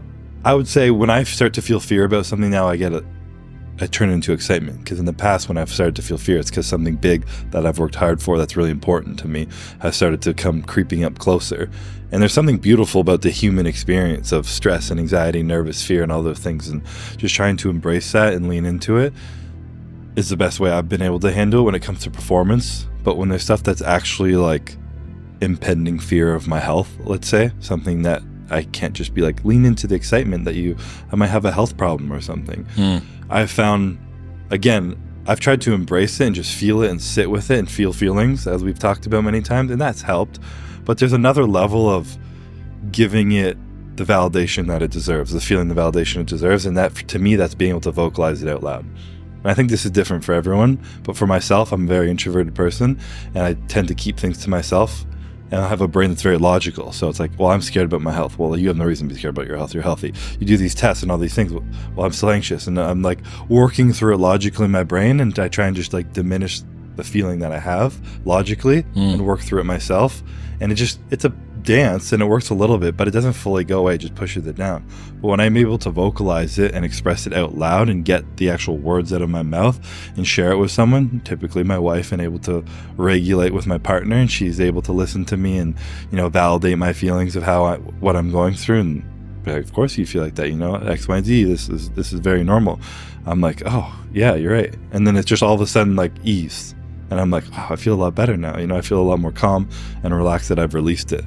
So I think a big thing for me was not feeling feelings numbing, trying to feel feelings, but kind of logically mansplaining it over myself in my head. Mm-hmm. And then it was actually letting it out, giving it like the attention it deserves to be put out into the world and communicate about it with someone who I trust and cares about me. So I think a lot of us have the battle of the other self, that we're the lesser version of ourself that we're trying to kill every single day.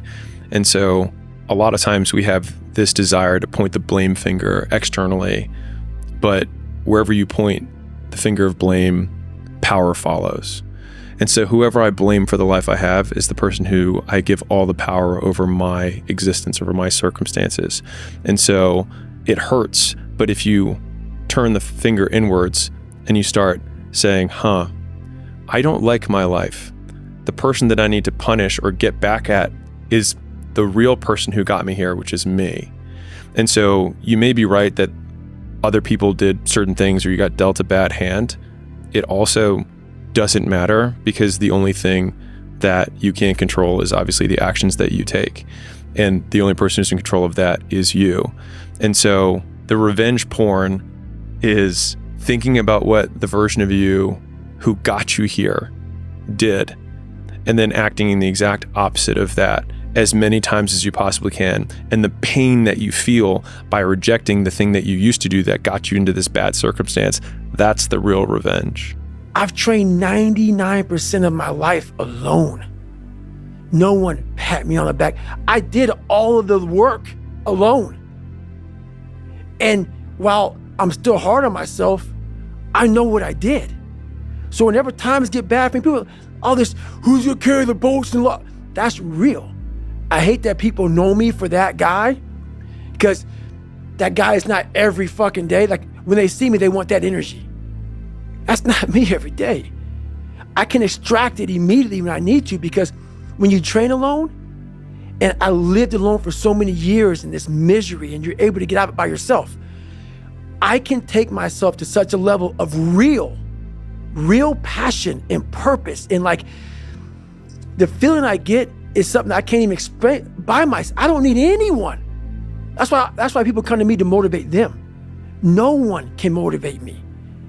I have a resume full of fucking motivation that whenever I'm down, I'm like, oh, hang on, motherfucker. Oh, you know the truth. You know the truth. You know the darkness of the fucking dungeons and the fucking demons that fly. You know, and then from there, it's like, okay, you were there. You know this. There was no one there to pick up the rucksack, to pick up the boat, to pick up the log, to go in there. It was you. It was you. There was no pat on the fucking back at 300, at 275, at 250, at 220. No, that was you. So those things that come out of me, that extract from me in the darkness, people are looking for that pat on the back. Where is it? Oh, I don't need it. Because what I've done is in the fucking unseen work, I built Frankenstein. So whenever shit gets nasty, David Goggins goes, you had nobody anyway, motherfucker. So see how I'm talking myself right now? That's me. That shit fires me the fuck up.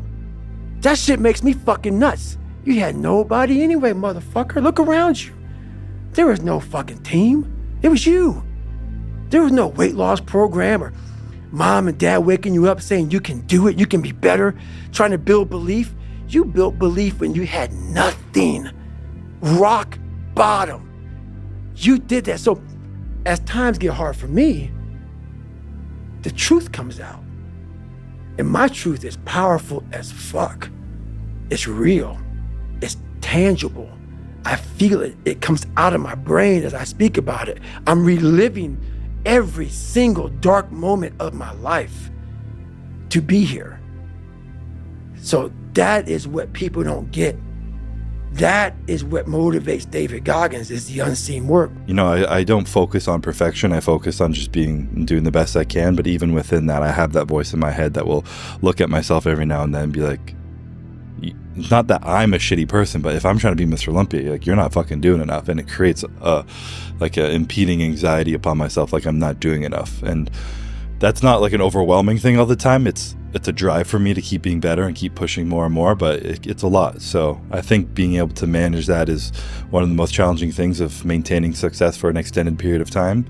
You know, there's two different mindsets when you win something. There's, oh, I won, I did it, I'm done. And then there's, oh shit, like, I got to do better than this. I won, now I have to maintain this. Not only maintain this, but this is the bare minimum of what's expected of me, and I got to do better now. This world is so noisy. We all walk around with these phones, computers. The world is so fast. We're not able to think. The most powerful weapon in the world, we walk around with it. It's our mind, it's our brain. You have to be able to go into a very dark place in your mind and figure who you are.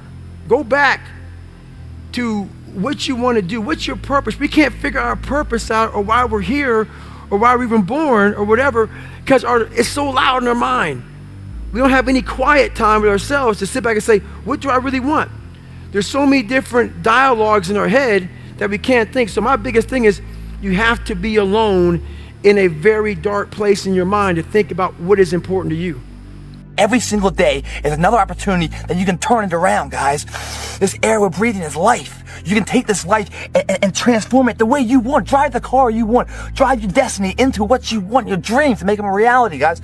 You can do it every single day. You can wake up a certain day, and that person you woke up with, you can say goodbye to that person that day and go to sleep a stronger person, or a better person, or more forgiving, or more compassionate. Whatever it is that you're lacking, once you have the knowledge to know that this is what your makeup is, this is your one weak link, now you've identified that, now you can put different things that you've learned throughout life and applied what you've learned to fix that weak chain, to make the whole unified person of who you are, mind, body, your name, your character, the integrity and honor that you carry yourself with, into somebody that's respected, that's remembered in life. Otherwise, you will be forgotten, and gladly forgotten. If you feel like you're behind where you should be by now, if you feel like you're losing, if you're not sure it's gonna work, there's nothing wrong with you. That is entrepreneurship. You're on the right path. You're doing the right things. You're seeing the milestones along the way, but the milestones aren't parades. It's uncertainty. It's a sleepless nights. It's not knowing if you can make payroll. It's not even being sure that the 5 years you put into this idea is actually gonna turn into something that you'll get credit for eventually. The biggest shift that I had internally during those harder times was that I am the output of my work. All of this effort is to create who I want to become. I get to use that as my reward every day rather than the approval of strangers.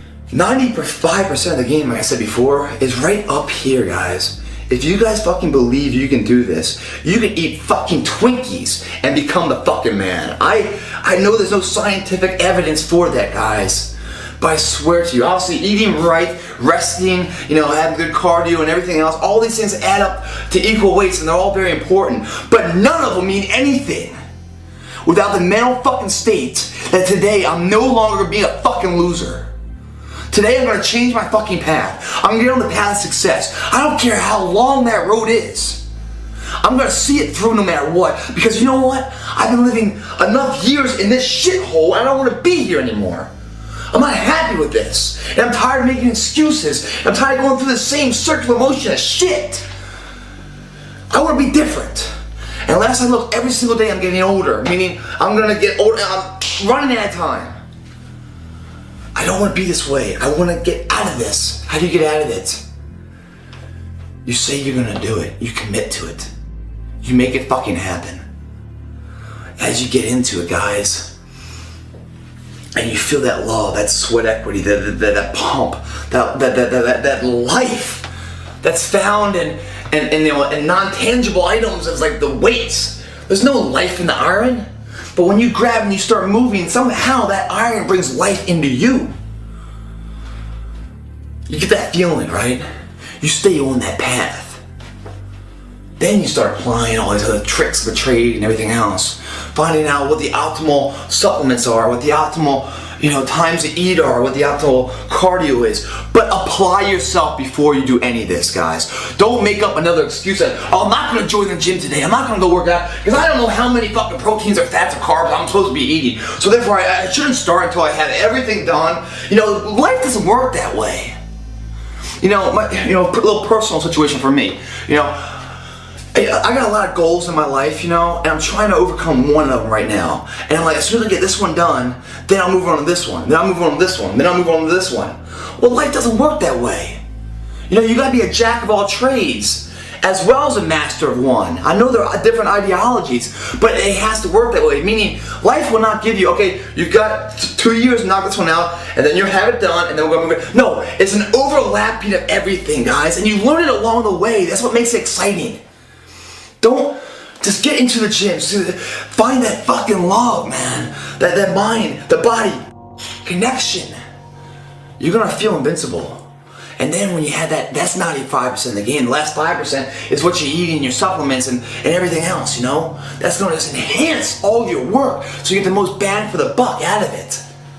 But it doesn't matter what kind of bang for the buck you get out of it if you're on the couch. Because on the couch, the bang is shit. And the buck isn't worth fucking the paper it's written on. Gotta make it happen, guys.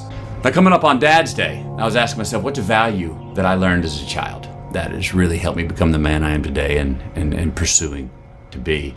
And the one that I remember the most, and it was preached to me by my dad, is this: don't half-ass it. Don't half-ass it.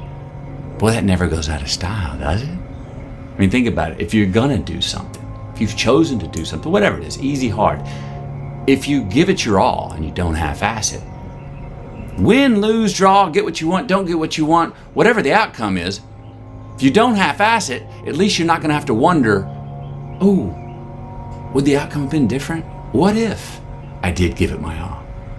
And boy, wondering that is what keeps us up at night. So, that's a value that stuck with me. Don't half-ass it. I think it's one we can all take in our hip pocket going forward. I also asked a bunch of my friends that same value question. Go to my stories and have a look and a listen to what they said. Appreciate it. Just keep living. If you're 30 years old, right, and you give yourself this 1 year, and you get in shape, how fast will that year go by? 2010 flew by in my mind. So you're 31 in shape. Once you're in shape, guys, you no longer have that body fat, right? You're lean. It's so much easier to stay in shape. The transformation is the hard part. Once you're in shape, to maintain an in-shape state is simple. So you're 31 in shape. 60 years to live in shape. Where everyone is just like, oh my God, how do you do it? How do you do it? And not only that, guys, what Jake's talking about is how to lose body fat. How to lose. It's not about losing. It's about winning, man. It's about what you gain, man. We're so sick of this society, and it's like, it's fucked up, man. When you go to the gym, Jake, sorry, I'm getting fucking emotional here. When you transform from 30% to 10%, that's not what you're gonna be most proud of. What you're gonna be most proud of, in order to lose that weight, guys, you gotta move your body, right? You gotta start repetitively moving things, moving muscles, putting stress onto the muscles. What happens when you put stress on it? You build muscle mass. This lean muscle mass is gonna increase. You're gonna start losing body fat, so now your energy expended is gonna be more caloric intake needed to move that. Meaning, the first pound lost is the hardest pound. That's when you actually have to step into the arena and say, yes, I'm committed, I'm gonna do this. After that, it's easy. It's easy, guys.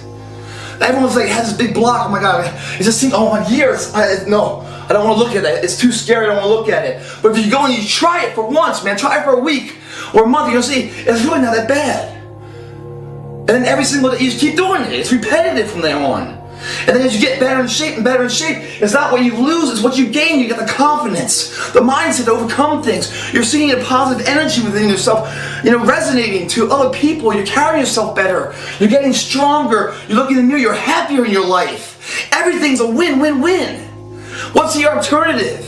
That you're 30 now, next year you're 31, still out of shape, and you got 60 years to be out of shape. Always beating yourself up. This monkey on your back, I can't seem to get in shape, you know, I'm listening to this, I'm listening to that. You listen to the wrong shit, man. Start listening to yourself. Start listening to why you're doing it. What the right fire inside of yourself is to make this thing happen. It's simple, guys. It's so much harder to be out of shape in life than to be in shape. Small prices. You learn in the gym, transform that to make you into something more, right? And through that process, every motherfucking other avenue in life is enhanced from it. You guys owe it to yourself to do this. Somebody asked me the other day, what did I learn about myself from the highs and lows of my life? The highest point of my life and the lowest point of my life, what did I learn about myself? And I said, I learned that I don't let the highs and the lows affect me too much. Because we're gonna have wins, we're gonna have losses. We're gonna have successes, we're gonna have failures. We're gonna have good nights, we're gonna have bad nights. We're gonna have good relationships, we're gonna have bad relationships. We're gonna have good ideas and bad ideas. We're gonna make money, we're gonna lose money. All these things are gonna happen. And if you oscillate emotionally up and down drastically, it's gonna be problematic. So finding a good, stable, centered way to be and look at the world and take everything that you see with a little bit of a grain of salt and don't get swayed too drastically in one direction or the other, you're going to be okay. And if I was to try and sum up some of this idea about being a man or being a good human, it's like those books. I wrote a book called Extreme Ownership. That, number one, take responsibility for what you're doing. Take ownership of your world. Take ownership of your life. There's number one. Number two, the second book, Dichotomy of Leadership. Be balanced. Be balanced. Don't be extreme. Extreme. Look, do you have to sometimes get out there in the fringes a little bit? Occasionally. You probably had some business situations where you're like, all right, I got to let go half of my staff right now. That's an extreme move, but that's how we're going to start. Do you have to do that sometimes? Yes, you do. But don't let that be where you live. Live in the center. Live in a stable area. And then finally, discipline equals freedom. Do I do this or do I not do it? Just get doing it, man. Just get into the motion and do it. Along the way, you'll find out, what you're made of. Or you sit back and war game it. Well, if I do this, I gotta do this, I gotta calculate this, calculate that. You figure that out along the way. Just get involved. Stay moving forward. Don't be stagnant. Don't allow that pond to sit there in your backyard, with no movement. What is that pond? That's stagnant water. What grows in stagnant water? Algae and shit. Mosquitoes come and infest on that shit. No one wants to come to your house and look at that shit. It smells like ass to get bitten. That's a bad day. Put a sprinkler on that motherfucker. Get some flow in that thing so it smells good, looks good. It's a visual oasis, soothing to the ear and the eye. Now it's a good pond. I know it sounds like whatever, but that is it. That's life. That's someone who believes in themselves or who doesn't believe in themselves. And that's the birth of every success. And that success is just showing up, guys. Just showing up. Failing, who cares? I've learned from that. So when the next time I show up, I'll be stronger. And showing up and the perseverance to keep going at it, giving yourself a chance, is the difference. Today it seems small, but those days add up to legacy, man. No one remembers anybody. No one remembers a fucking critic. Who's the most famous critic out there? There ain't no fucking such a title, man. The one that points his finger the best, who is that? 99% of the world who points the fingers at the 1% that's actually doing something, making the change, living the inspiration for other people. See these opportunities, Rob, as like, thank you, God, for giving me the chance to grow. Because there's nothing worse in life than not being challenged, not having that anxiety, that fear factor. What if I lose? What if I don't? That moment is life. That's what's so great about it. At the end of the day, I ask myself one question: can I take one more step? And usually the answer is yes. So if you can answer that question and not take another step, that is real failure. That is real quitting. So a lot of people can take one more step, but they choose not to. I don't know if you can take 2 steps. You got to answer that question after you take the first step. But I can always take one more step. So if I choose not to, that's on me. And I got to live with that. The opportunity to commit yourself fully to something that you care about is beyond a blessing. And when you do it, the way that you feel once you know that you've worked hard is great. And we said before we started, you got this big thing coming up, which I'm super proud of you for managing to achieve, even though it hasn't happened yet. The difference between being nervous and being excited before you do something is your level of preparation in advance of it.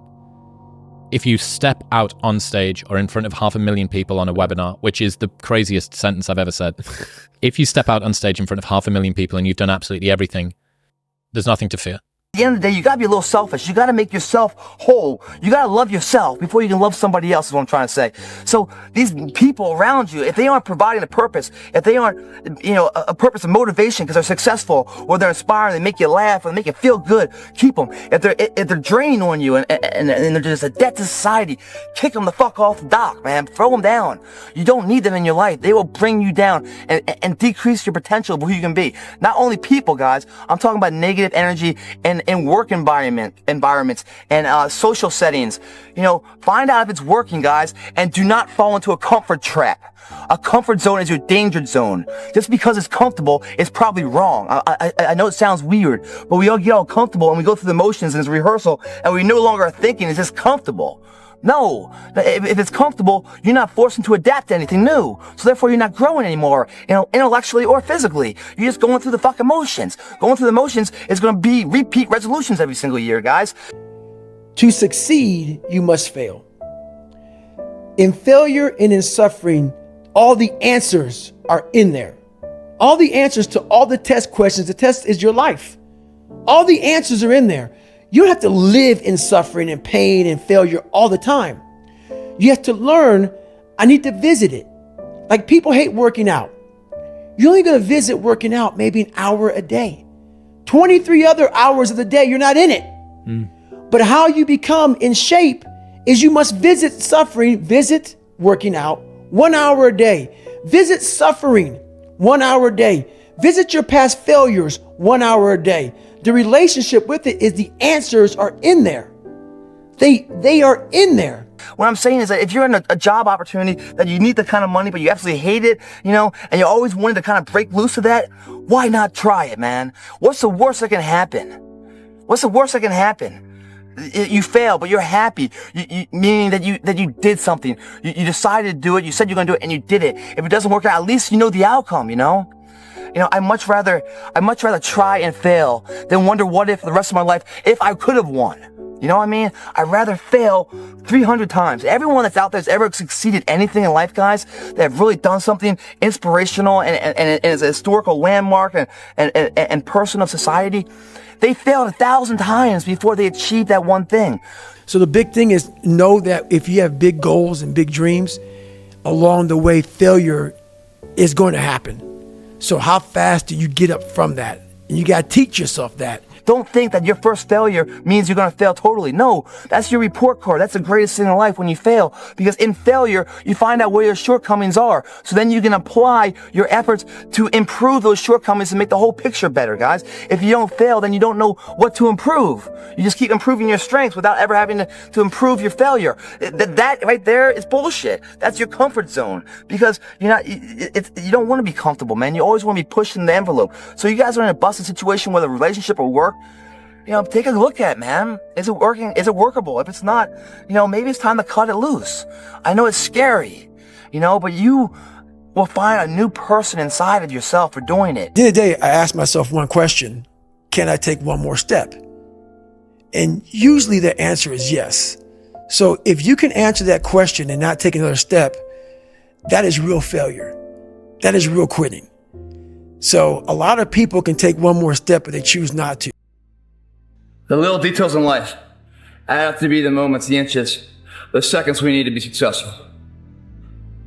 When you give it your all and you're willing to give up that, put all your will, all your effort, and look past the temporary pain of it to what that pain will dry and solidify into later, as this being the down payment for the future investment to come, willing to sacrifice this now for the belief of what tomorrow can be. You know, you must hope and believe in yourself if you ever want to see what that hope can turn into, what that belief can turn into. By doing this every day, repetitively, those are the measures that lead to the big moments of success that everyone sees in life. No one sees the struggle in here. No one sees the hardship, the early mornings you get up. No one sees any of that. They just see if your hand's raised or not. And if it is, oh, what a great guy. Oh, I wish I could be that guy. I wish I could be that guy. But they're not clapping, wishing they could be you at 5 in the morning when you get out of bed, when it's pissing rain outside, to come and train for that hand to be raised. They don't want to be that guy. They just want the glory. And that's the differential of a champion. You know, in adversity, guys, is where you find character.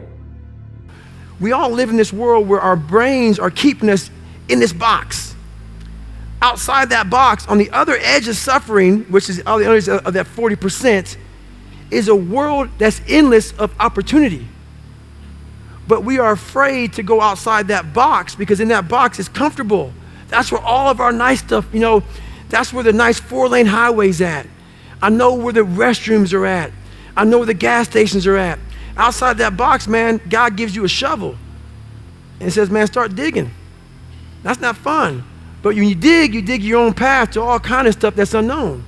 And that's why I started realizing, man, like on the other end of this is some beautiful stuff. So I got outside my box and realized, man, 300 pounds, now look at me, I'm 185 pounds. And on the other side of the box was all this stuff. And I didn't know it was over there until I climbed the wall and saw it. So what wall are you climbing now? Man, right now, I've climbed a lot of walls. There's no more walls anymore. The reason why is because I know how to climb. When the winds of the world, when the winds of life don't hit your sail, the champions man up, grab the fucking oar, and drive that ship in the direction they want to go. It's not about the opportunities given to you. It's about the opportunities you create.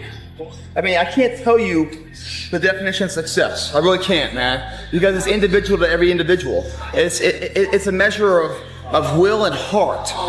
And they combine with a talent and a love for something, the directional path in some endeavor.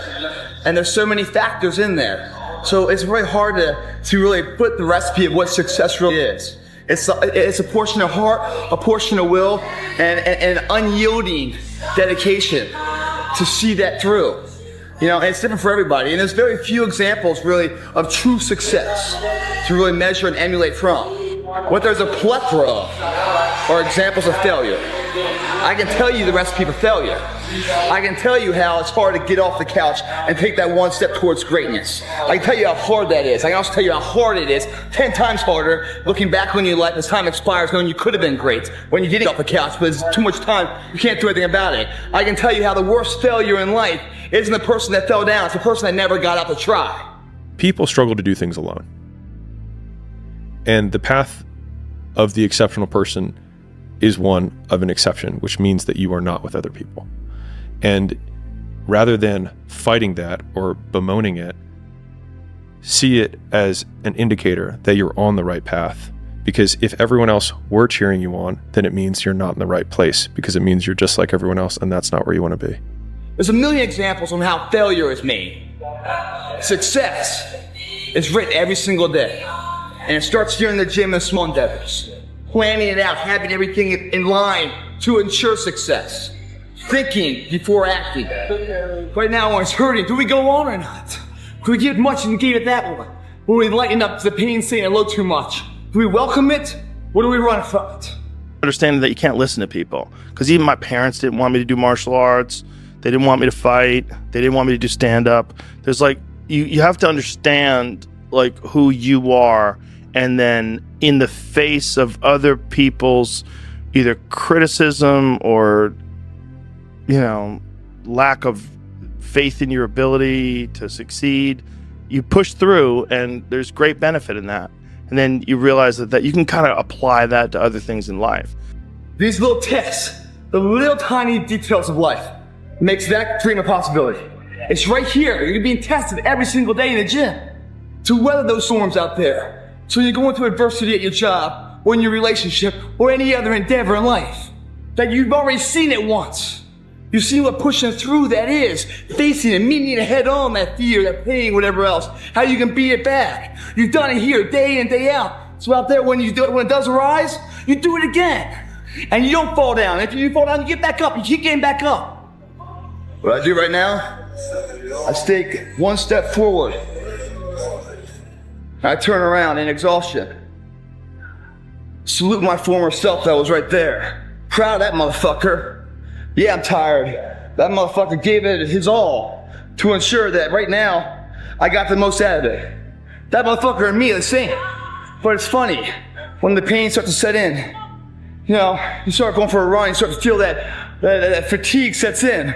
We start losing, you know, the luster, the taste of those dreams, because it starts to hurt more. It starts to cost us more than we're willing to pay or pay out or when we're the shoulder. It's those times like, you know, if you guys go for a run hard and you sprint all you got, before that run, sit there and go, all right, I'm gonna run from here to the end of the block and back as fast as I can. You hit the end of the block and you commit to it. Once you go into it and you start feeling the pain of it, watch what happens to you. Watch how fast, whatever that goal you're going for, how it loses value or it vanishes. Because the pain is too much for you. Because you're in the wrong frame of mind.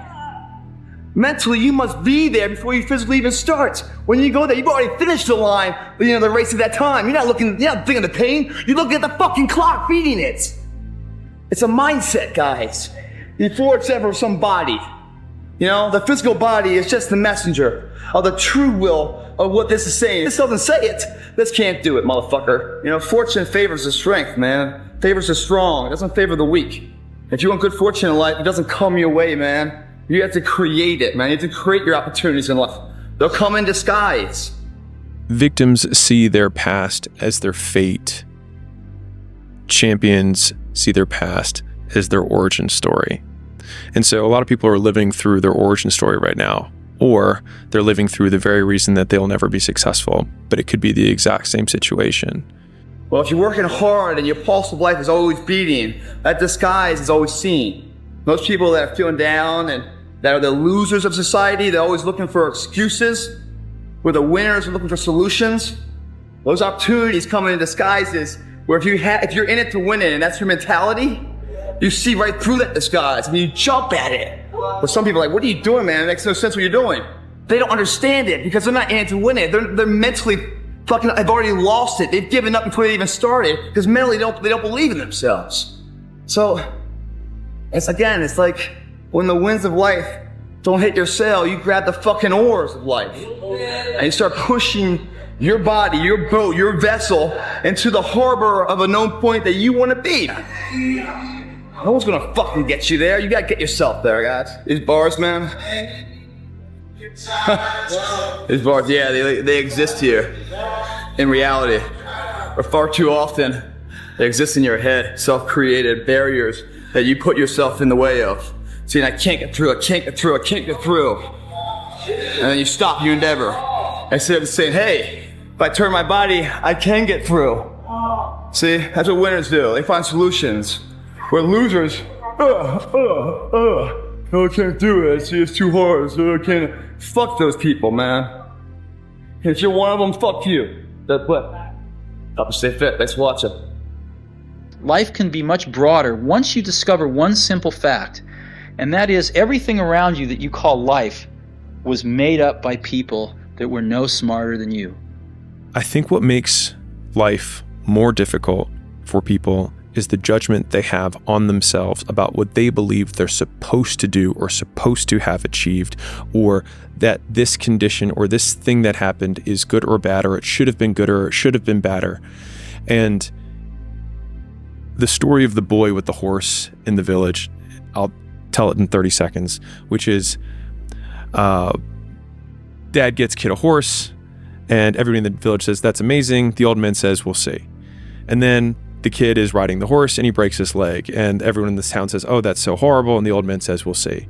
And then the army comes to town to take all of the young men to war, and the kid can't go because his leg is broken, and everyone says, that's amazing, and the old man says, we'll see.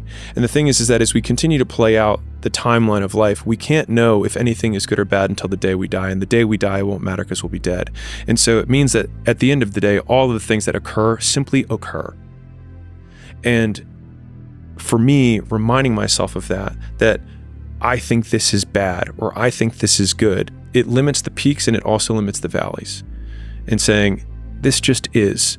And I think it's, in my opinion, absolute acceptance of the world without casting judgment on it. And it's difficult to do because we all want to make judgments, and we have to make judgments in order to live. We have to approximate, this is a good decision, bad decision. This is a decision that will increase the likelihood that what I want to have happen will happen.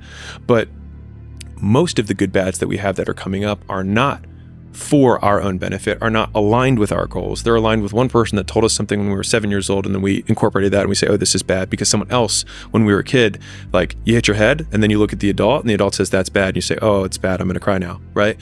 And so there are so many thousands and millions of those tiny judgments that are passed on to us that do not serve us. And so for me, it has been more beneficial to whitewash everything and then actively rebuild what I believe to be good or bad based on those things, but with a baseline reality that none of it is.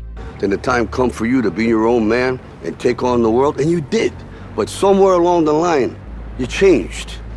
You stopped being you. You let people stick a finger in your face and tell you you're no good. And when things got hard, you started looking for something to blame, like a big shadow. Sometimes life is like this dark tunnel. You can't always see the light at the end of the tunnel, but if you just keep moving, you will come to a better place. Let me tell you something you already know. The world ain't all sunshine and rainbows. It's a very mean and nasty place, and I don't care how tough you are, it will beat you to your knees and keep you there permanently if you let it. You, me, or nobody is gonna hit as hard as life. But it ain't about how hard you hit.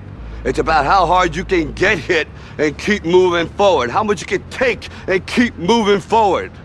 That's how winning is done. Work looks horrible.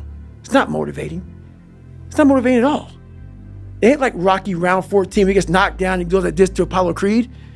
It looks like a man being stuck in a fucking dungeon and there's no fucking way out. But you have the fucking key. But you refuse to use it. And that's nothing motivating about that. Now, if you know what you're worth, now go out and get what you're worth. But you gotta be willing to take the hits and not pointing fingers saying you ain't where you wanna be because of him or her or anybody. Cowards do that, and that ain't you. You're better than that. Leadership is being very uncomfortable all the time. It is holding yourself to such a standard that is almost untouchable. You may not have any friends. You may have a jacked up life, maybe have a jacked up marriage. It's being unbalanced. You've literally dedicated your life to a higher cause, a higher purpose beyond you.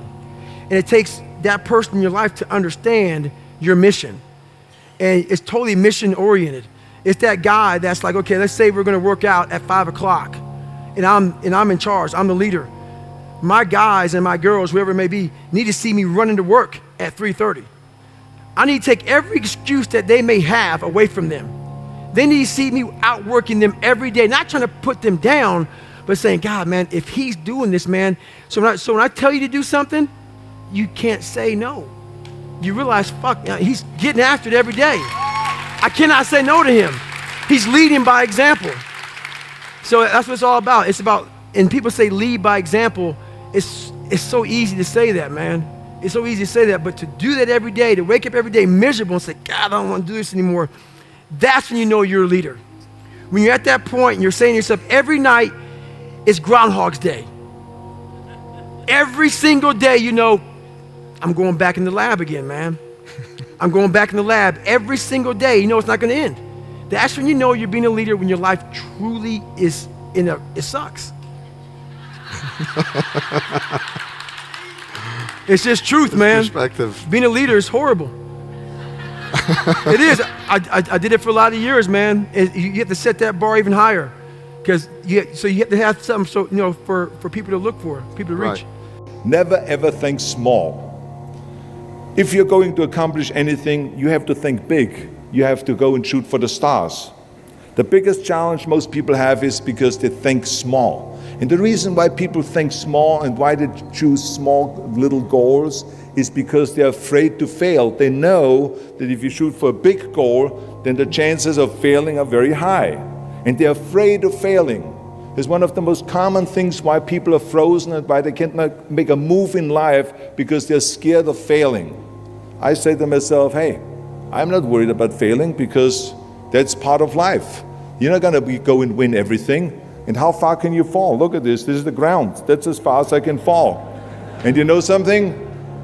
That the only time you really consider the failure is if you fall and you don't get up. But if you get up, you never consider the failure. So I never considered myself a failure. I always considered myself a winner, even though I fell every so often. But I always got up and I always moved forward. And this is what I mean by patient with your outputs, impatient with your inputs. And the crazy thing is that you can change your life in one decision. I can get drunk, drive in a car, and change my life forever, right? It can happen like that. But it can happen just like that the other way. It's just that the outcome's delayed. That's the only difference. You can change your life today in this moment by making these decisions, and your life path will have veered. You will have changed direction. Your tree of life will move. It's just that it takes time for that new direction to bear fruit. Whereas you can poison the fruit in a second. You can kill a tree real fast. You just can't grow one real fast. But it doesn't mean that if a seed's planted and you're watering it, it's not growing.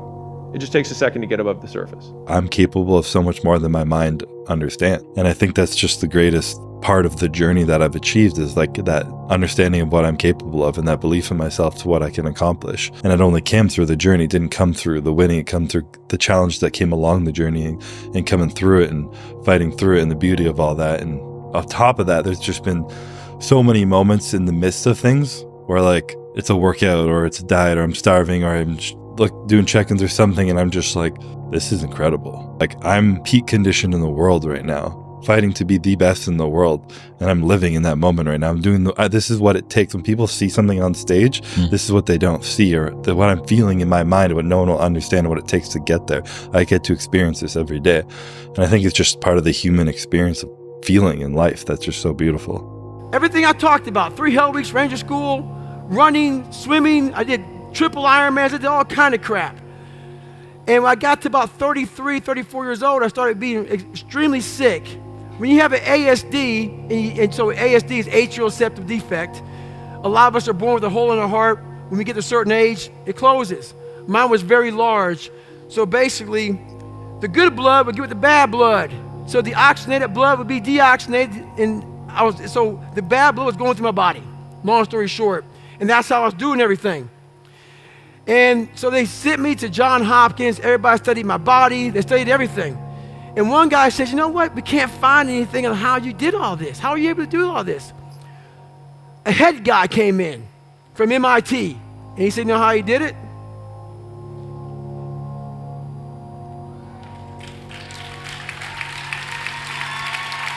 You don't start things and not finish them. You don't quit. There's nothing that comes out of quitting besides knowing that you didn't finish. We finish everything. You start it, finish it. If you're gonna do it to try and be the best. Not be better than other people, be the best for you. If you're in school and you're going to class, I'm not asking you to get straight A's. I'm asking you to get the best grade that you can possibly get. Give me 100% all the time, and I'm a happy mother. When you half-ass me, I'm on your ass. Understand something, people. We are leaving a lot on the table. My book is called Can't Hurt Me. Why is it called Can't Hurt Me? Life isn't fair. We have to understand that. It shouldn't be fair. It's a trial ground, it's a testing ground. It's built to make us harder. It's built to make us as strong as we can, to test us, to drive us. So, mentality is the only thing that gets us through life. I was an underdog. We are all underdogs in life. Even the baddest person in the world should think that way. So you should always have I've never arrived mentality. And the can't hurt me mentality is no matter where you come from, the sewer or wherever you think you're from, when I got out of the sewer, I got to the road and looked around and said, can't hurt me. Nothing should be able to hurt you. If you believe that, it starts to become true. I'm comfortable with the understanding of hard work brings great rewards. This is a reminder of the hard work and dedication that I put into everything that I've done. I'm not content because I know where I came from and I don't ever want to go back. That doesn't mean I don't want to go back to the city. That doesn't mean I want to go back to the people. That means I don't want to go back to living like I once was. What do you think most people get wrong about motivation? They think it's a permanent fix. They think it's something that is a constant. They think that maybe once I get it, I'm going to hold on to it. And that's the thing about that I was telling you, that I always talk about. Nothing is permanent. And a lot of times you have to learn to perform without motivation. You have to learn to perform without purpose. You have to learn to perform a lot of different things. And that's what people think. They think I need to have this motivation to work out, to study, to be better. So if they don't have it, they just don't fucking do it. And that's where you fail. You have to learn to train your mind well beyond motivation. If you have motivation, that's great. That's some kindling to the fire. All it takes is a little bit of fucking spark, you can burn a whole forest up. But motivation, you have to learn to exist without it. You have to be your best self when you're least motivated. And that's the tricky part about all that shit. Motivation is just a word. You have to have these different things in your mind on where you want to go and know that motivation is not going to get me there. Because I'm not going to always be motivated. So like patience, for example. Most goals are attainable if you expand the time horizon, even enormous ones. Like you can do anything in 10 years. You could walk to the moon. There you go. You can do anything. And so for me, I would say a naturally impatient person. Like I tend to want things immediately now. And you know what? You probably are too. But once I defined patience as figuring out what to do in the meantime, it allowed me to control what I did. Because now, like you and I are being patient for your stock investments. Right now, as we're on this podcast, we're being patient for that because we're doing things in the meantime. And so whenever I felt impatient and wanted to change course, I had to just redefine what do I need to do today. And if you are sad and impatient, then it means that right now you need to learn what the option is that you need to go pursue. And then that makes it very much under your control. Now you have to do the things that discipline requires. And discipline doesn't care if you're tired. You're tired? Do it anyway, right?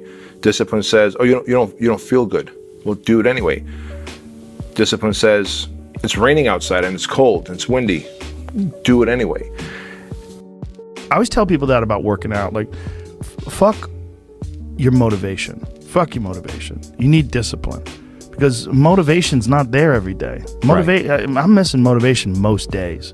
Wow, Some really? days, yeah, sometimes I got motivation. Sometimes I'm like, fuck yeah, today I felt good. I can't wait to get to the gym. But a lot of days, like, gotta get to the gym. And then once I get going, then I feel great. Yeah. And I feel great when it's over. Yeah, and as I've said since day one, it's motivation is a feeling that comes and goes, and it doesn't matter whether it's there or not. In the road that separates the winners from the losers in life. And there's no other way to say that. Yeah. I don't care how good you are in anything. You don't have discipline, you ain't nobody. Right. You're nothing without discipline. Because you give up under the slightest struggle without discipline. 100%. I mean, discipline is doing what you hate to do, but do it like you love it. And so many people just want it the easy way. I'm sorry, man. It's not. So what they start to do is they build this narrative of it's okay. When the narrative should be, you need to fucking work harder. You need to fucking discipline your mind better. Fighting is more about discipline because not always talented people will make it. And you might have talent as much as you want. If you don't work, if you don't put some work in and then get discipline, you will not get there. Sometimes your motivation needs to be because no one else wants to fucking do it. Always beating yourself up. This monkey on your back, I can't seem to get in shape, you know, I'm listening to this and listening to that. You listen to the wrong shit, man. Start listening to yourself. Start listening to why you're doing it. What the right fire inside of yourself is. Make this thing happen. It's simple, guys. It's so much harder to be out of shape in life than to be in shape. Small prices. You learn in the gym, transform that to make you into something more, right? And through that process, every motherfucking other avenue in life is enhanced from it. You guys owe it to yourself to do this. The more disciplined you are, you got to get up and write. You got to write stuff down. You got to read and find out about what's going on in the world so you have more things that you can jab at and make fun of. You got to increase your vocabulary so that you are quicker and sharper, so that when people are saying things, you have more words to battle back at them. All those things, all that freedom that you get on stage comes from the discipline that you study, you learn, you read, you write, you talk, you go through things. Success is constant movement. Constant movement. Never letting the weight drop until pain says hello mentality. That's growth. Every single time you pick something up, you pick it up for a purpose. That's why when everything has a purpose, everything has a result. We're here to get stronger. In order to get stronger, we must fail. Accept that. Know that who we are right now is not who we are, but where we are. And we're going forward with the belief. Our belief, guys, drives this workout. There's something magical about the self-confidence that you can build from healing and from developing a fit and athletic body and a fit and athletic mind and a strong and resilient emotion, right? Like your strong emotional capacity where shit doesn't just make you fall apart and you don't get triggered and you don't all of a sudden go into your trauma body, but you're like, fuck, I can handle anything. You become unfuckwithable.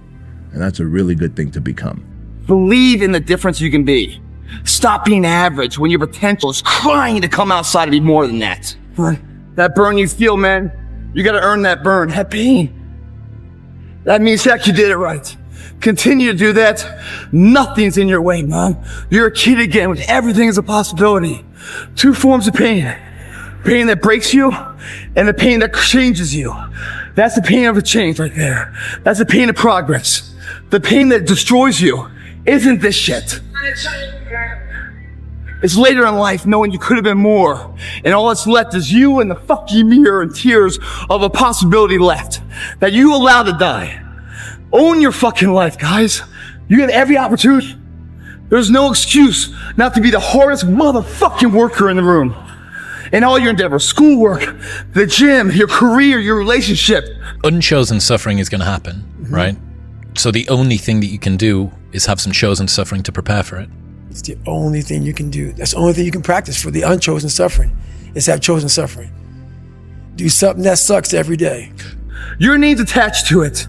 It's gotta mean more than anything. That's your name, it's all you got. Don't sell out. When you have a strong belief, guys, you're committed. There's no second guessing. There's no hesitation. You're committed. And when you're committed with that belief, you expect the pain to come. You expect adversity to come. You expect troubled times to come. You welcome that. Because that's the heat, the obscure nature that's required for you to change for that betterment, to have a superiority mentality. You welcome that. Because your belief is so strong, you are committed. In the world of commitment, there isn't a medium commitment, a moderate commitment, a low commitment. It's either committed or non-committed. There's no in between. It's either you go or you don't go at all. Very few decisions are final. Even something like buying a house. Should I buy this house? Oh my gosh, it seems... If you buy a house and you decide it wasn't the house that you wanted, you sell the house. It's like, now look, could you get caught in a bad market and that can absolutely happen. So you need to be smart about your decisions that you make. But most things are not as final as they seem.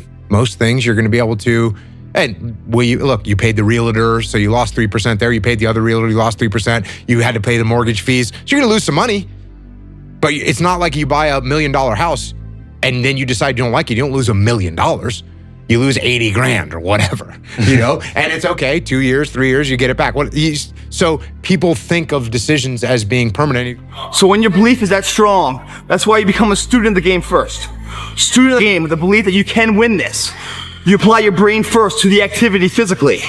That way every physical activity has results and you are achieving your goals, knowing you're getting knocked down in the process of greatness. That's how you build it up. It's just like steel in the world. There's strong steels and there's weak steels. What makes a piece of steel stronger than another piece is because it's hammered in.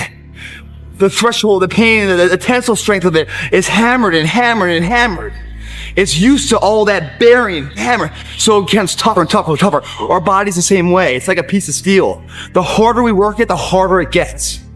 You know that going into it. You welcome it.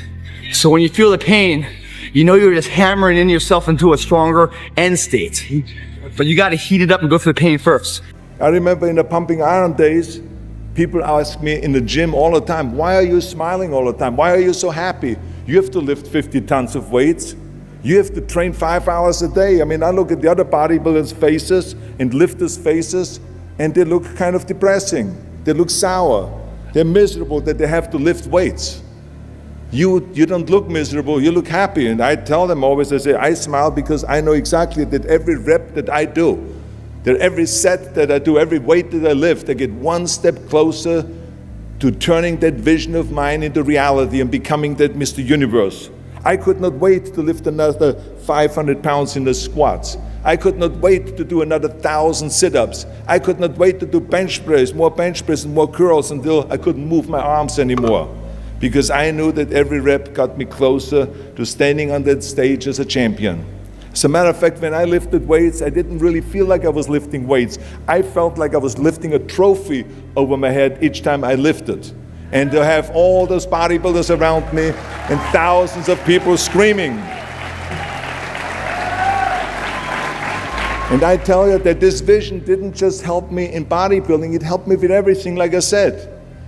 Set out to do something, went through it, along the way, faced adversity, faced the pain, right in the eyes, kept going past it.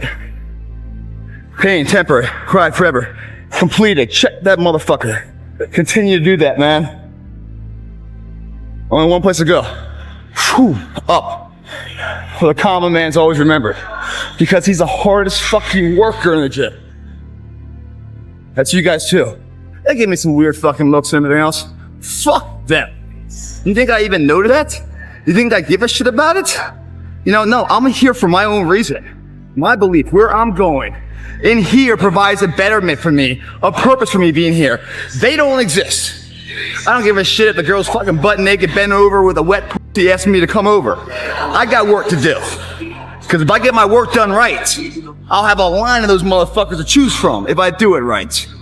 I don't alter my mission at hand. Your body is a direct representation of your state of mind. If you have no cardiovascular endurance, if you are not happy with the way your body looks and feels and functions, if you're constantly sick, you're bloated, you're in pain, you lack energy, you can't sleep well, and so you're emotionally eating, you're skipping workouts, you are just addicted to drinking calories from Starbucks and pounding down energy drinks. Think about what is going on in your state of mind. Think about how much suffering in silence that you're doing. It can't be paying off for you, right? And the reality is that when you change your physical state, your mental state follows. No one fucks with me because I don't allow them to. They don't pay my bill. That's why I don't give them any value. It's got to be that way. It's got to be unconditionally focused. You know, you're not in here embarrassed. You're not in here this. When I say commitment and belief has to be unparalleled, it's either you're in or you're out.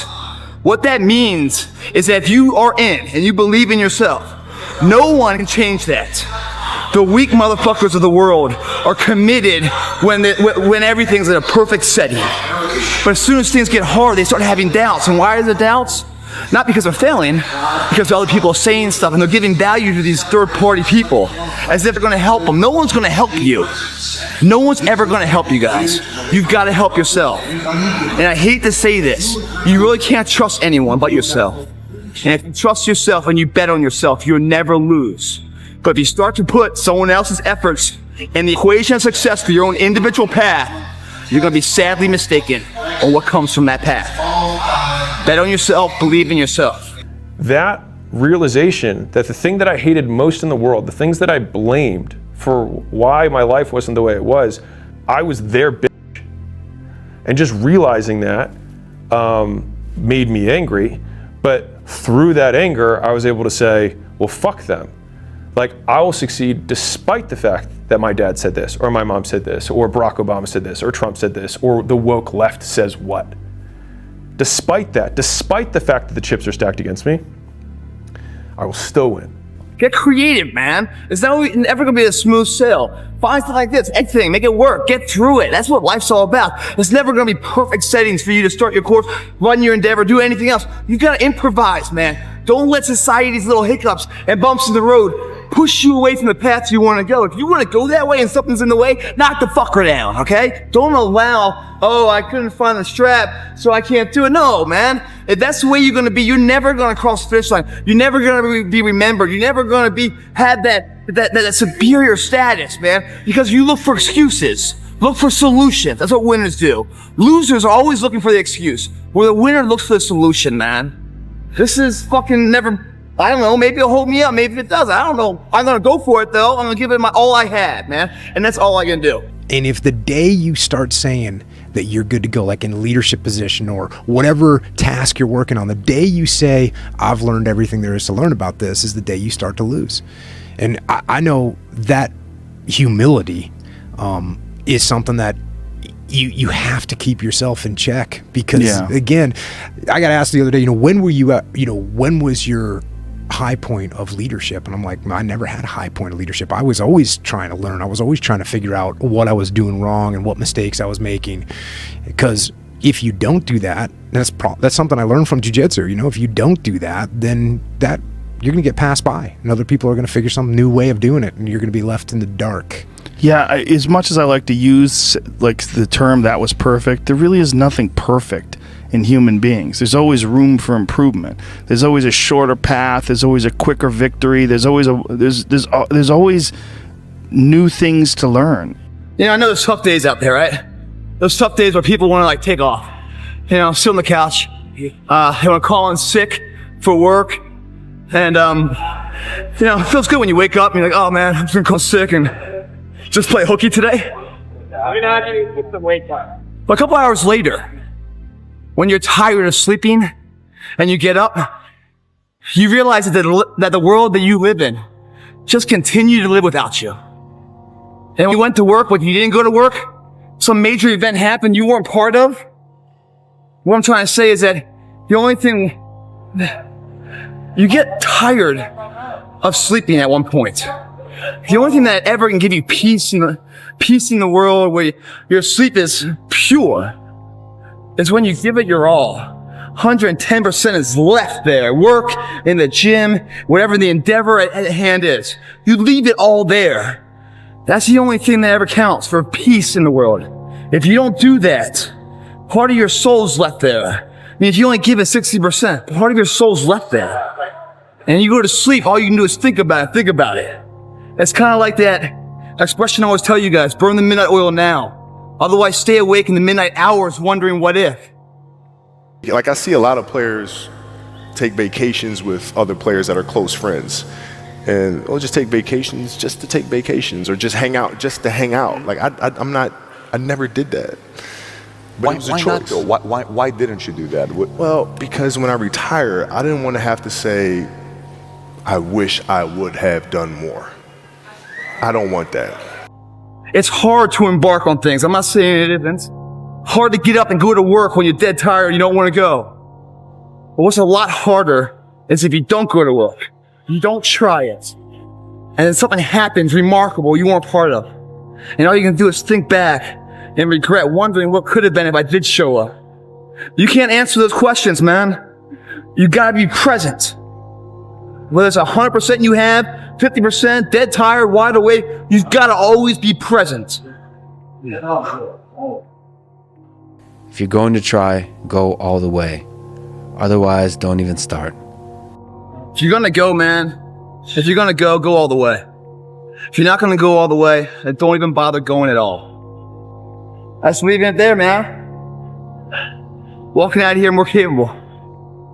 Physically weaker, because we don't grow in the gym. We grow outside of this gym with the rest of the nutrition immediately after the time trial nutrition compared to the supply of demand. That wins a war. We don't get stronger in here. What does get strong in here is the belief of what can be. When you hit this, the way I just hit it, and the way you feel it, when you're on that 10th rep, you're like, oh, that's good enough. That's not good enough. You said 15. So I don't care if you gotta lighten the weight, you're gonna hit fucking 15. Or you're gonna grab one of these weak motherfuckers in here, like, get the fuck over here. You're not doing anything over there, but jaw japping. Get over here and do some kind of purpose. Help me get 5 fucking more. There is no like, oh, that's good enough, because we don't know if it's good enough, do we? No, we don't. It's not until the nth hour, the last minute, you know, when everything's on the line, if your hand's held victorious or not, do we know if it's good enough? I always say it, man. I'll say it again, because it's so fucking, such pearls here. If your mentality is never one saying good enough today, I promise tomorrow you'll always have enough. Because good enough is never known until the final hour, if you're the one standing. And doesn't it suck if you're not standing? And all this time you've been training hard, thinking it's good enough, but we don't know what is enough, do we? Really make it count, man. It's all we got left. And then you guys get to leave, you know, with that superior mindset. You left it all here. You can sleep well tonight, you know what I mean? Because you've done your work. You checked the box on the day's daily dues. You paid those motherfuckers. And what's growing overnight? The potential of what you can be, man. Sleep well tonight. Good dreams are coming to you. But I still am full of doubt all the time. And I've tried to find ways to believe I wouldn't have doubt. You know, I've tried to like talk in ways where I don't have doubt. I've tried to everything. And there's always just lingering doubt in my mind of being like, well, fuck, what if you don't? What if you can't? And it's just the truth of my mind. And regardless of that, over the past 5 years, I've still been able to perform, progress, and be the best in the world with that on my mind. So who's to say that I can't have that doubt on my mind while being a champion? There's no rules to it. That's why I've always said the champion mentality, the rules of being a champion, is that there are no rules. It's just whatever the champion does to win. So when you leave it all here, when you leave here, you then have the right to expect it all out there. That's how it works, guys. And I'm smiling right now, even though I'm exhausted. Because I'm better now than I was 2 hours ago, you know? And the belief is stronger. I fed that belief. The only way you grow that belief, the X factor inside, the potential of what you can be, the want of life. The only way you grow that, man. Fear and failure, man. In here, we hit failure all day long. That's how we grow in the gym. And by doing that, mentally, as we're working out, we're starting to believe in ourselves more. And as we believe in ourselves more, we start to really evaluate the things we've been, you know, shying away from. All of our fears. We start to reevaluate them. Why are we scared of them? What's holding us back? Why can't we go straight forward? Why can't we go right through that wall? Why are we telling ourselves to go around this way? You know? The more and more you hit the failure, the more and more you face the fear, the more and more the dream becomes dominating. When you're trying to build confidence about something you're afraid of, being exposed to the fear helps you overcome that.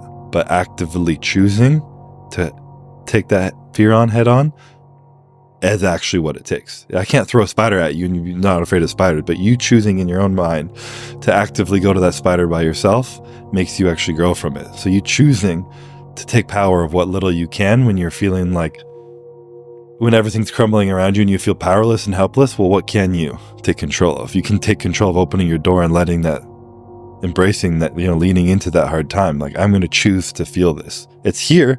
I didn't choose that, but I'm going to choose to feel it. And I have power over the choice of what I feel. And then you take your power back and you can build your confidence from there.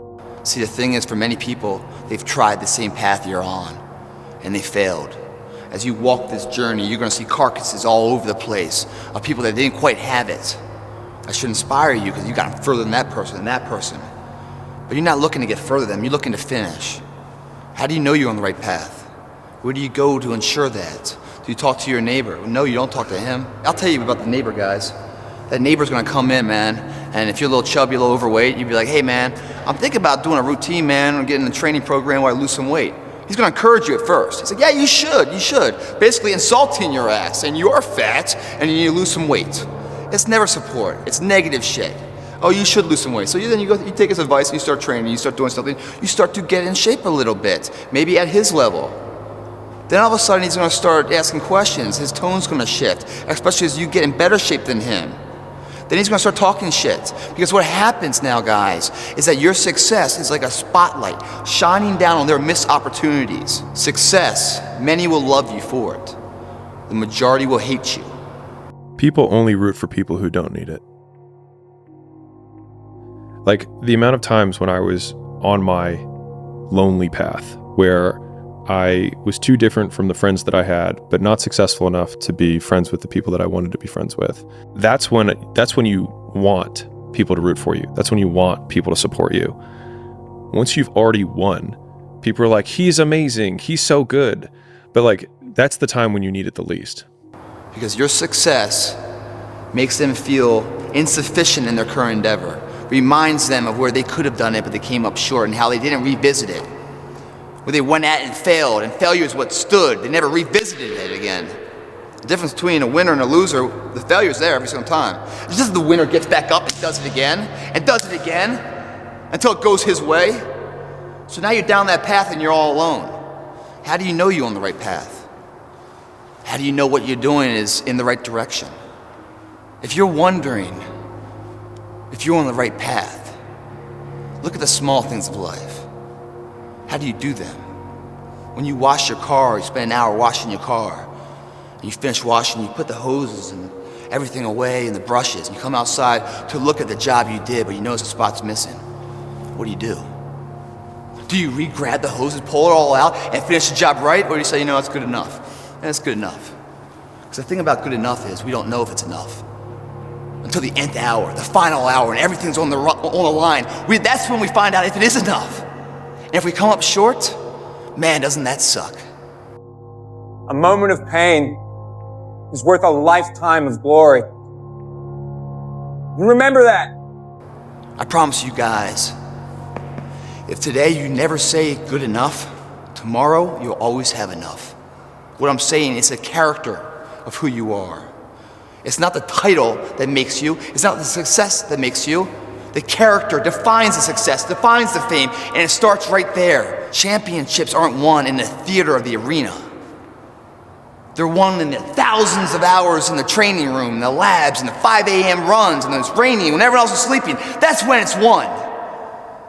You are a guy that, for a lot of people, you sort of embody the idea of hardening your mind, right, and figuring out a way to do things that most people think are impossible. Right. You've sort of become that guy over your life, and you've become that guy for a lot of people, including me, online. We've talked about you on the podcast a ton of times. Right. So having you in here has been it's very exciting to me. I appreciate that. Thank you. How'd you become that guy? You know what? I grew up not that guy. Yeah. So a lot of people put a title on me. They want to, they see me now.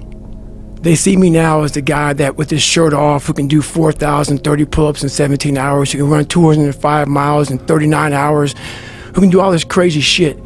But what they don't understand is they don't understand the journey that it took me to get to this point. And what got me to this point was I was just the opposite of what I am today. I was that guy who ran away from absolutely everything that I got in front of me. But not many people knew that. I had two people. Like the real me was like this very scared, insecure, stuttering, got beat up by his dad, all this kind of stuff. And then I built this fake person that walked around like my shit didn't stink, you know? Right. Yeah, so that's kind of how I did it. And through a process of time, I realized that I was lying to myself and lying to people. But it's a fascinating journey, though, because you are that guy now. Right. I mean, you genuinely are a legit badass. Right. And at one point in time, you were a legit terrified person. Yes. How you hold yourself in the small things of life. Build the character winning blocks of the things that we're remembered for. I see them as one and one the same, guys. It begins right now with no one looking, man. And how you hold yourself, how you see yourself. What do you do when no one's watching? If you do it then, I guarantee you'll be doing it when everyone's watching. And I'm constantly trying to put goals in front of me, but the biggest thing is I'm trying to find more of myself. And the only way I can find more is to silence the world out as much as I can, because it's getting busier every day. It's getting faster. And the faster it gets, the more you are missing who the fuck you are. So I trap my own mind a lot and say, look, man, I put my phone away, I put shit away, and I go dark. I go dark a lot, and it's because I have to find out, I'm on a journey of life, and we all have a different journey. And I want to be in my fucking pine box, and I believe your spirit lives forever. It has to. It's too fucking powerful. No way in hell that thing just dies when you die. I want to be able to look back on my life when I'm all dead and be so fucking proud of myself forever. This is all temporary shit to me. I want to be forever proud of who I was as a man and change who I used to be. The liar, the insecure guy, the guy who can, whatever. I want to be proud. If I die now, if I die at 80, if I die at 90, 100, I want to look at myself and say, proud of myself. I'm a hard worker. I was never great at anything. Like as a kid, I wasn't the fastest, I wasn't the strongest, I wasn't the smartest, but I did know that I could work hard. I had to work hard. And I listened to people. I didn't think I knew everything. Even sometimes I'll joke about, yeah, you know, when you're young and arrogant, even when I was young and arrogant, like we all are when we're 23 years old or 22 years old and you're young, you think you know everything. Even then, I always had that little like, you don't know everything. And I think that humility played a big role in me being able to be successful, because I was never afraid to say, hey, I'm not 100% sure what to do right now. What do you guys think? Or, hey, I feel like I've reached the limitations of my thought process. I need some help. And so I think that's one of the main reasons that I was able to do a good job. Right? Because if you're doing what everyone else is doing, most people are not in the 1%. If you want to be in the 1%, you can't do what 99% of people are doing, which is hard for people, which is why you can't value their opinions, because again, talking to poor people about how to get rich is a great way to stay poor, right? They have no idea. And so you can't look for their approval on what you are doing or model what everyone else is doing, because everyone else is poor. Why model them, right? Think about it. When you started doing something a little bit different, your high school became very judgy, and they weren't exactly super supportive. But as a young person, how do you overcome the judgment of others if you don't have the support of people around you? Yeah. So I have like so many scenarios in my head of like sort of screwed up things that people would do or say or what they were. And I'll explain them. So when I was, let's just say 15 to 17, I don't exactly remember exactly what age, but I started my fitness page, which is now my Instagram. And it was called Jesse James Fitness. You know, it has a little ring to it. You know, it's like, it's clearly not my just name. It's like, oh, this brand that I'm trying to do, you know, sell t-shirts, workout programs, whatever it might be. And obviously I said I had aspirations of being a YouTuber and all that stuff. And as you're in high school, at least in my high school, back then also, additionally, it was not as normal to try to start a YouTube. There was no TikTok, like Instagram and stuff. And they see this and they see me trying to do it.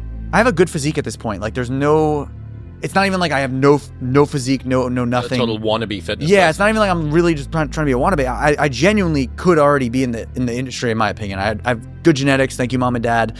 And at this point, I have like a few thousand maybe followers, and honestly, a lot of them are probably just from lacrosse. And I go to the pep rally of like freshmen, sophomore, junior, seniors. Everybody's at their own bleacher. There's doing tug of war, doing challenges, battle of the classes, it was called. And I'm a freshman at this time, I'm remembering now, or a sophomore, whatever. And the seniors all chant, Jesse James Fitness, Jesse James Fitness. And I'm standing there and I'm like, shit, okay, I can do two things here. I can look down and just like admit defeat and like let them win. And I'm not like that at all. Or, you know, I can keep my chin up. I can look at them. I can double bicep flex and say, what do you want? What do you want? So we were going out for tug of war, and that's when they were doing it. And I just look at them and I'm like, and I flex. Yo, we all are great. We all should think that we're great. There's no reason for you to not think that you're great. If you don't think you're great, ask yourself why.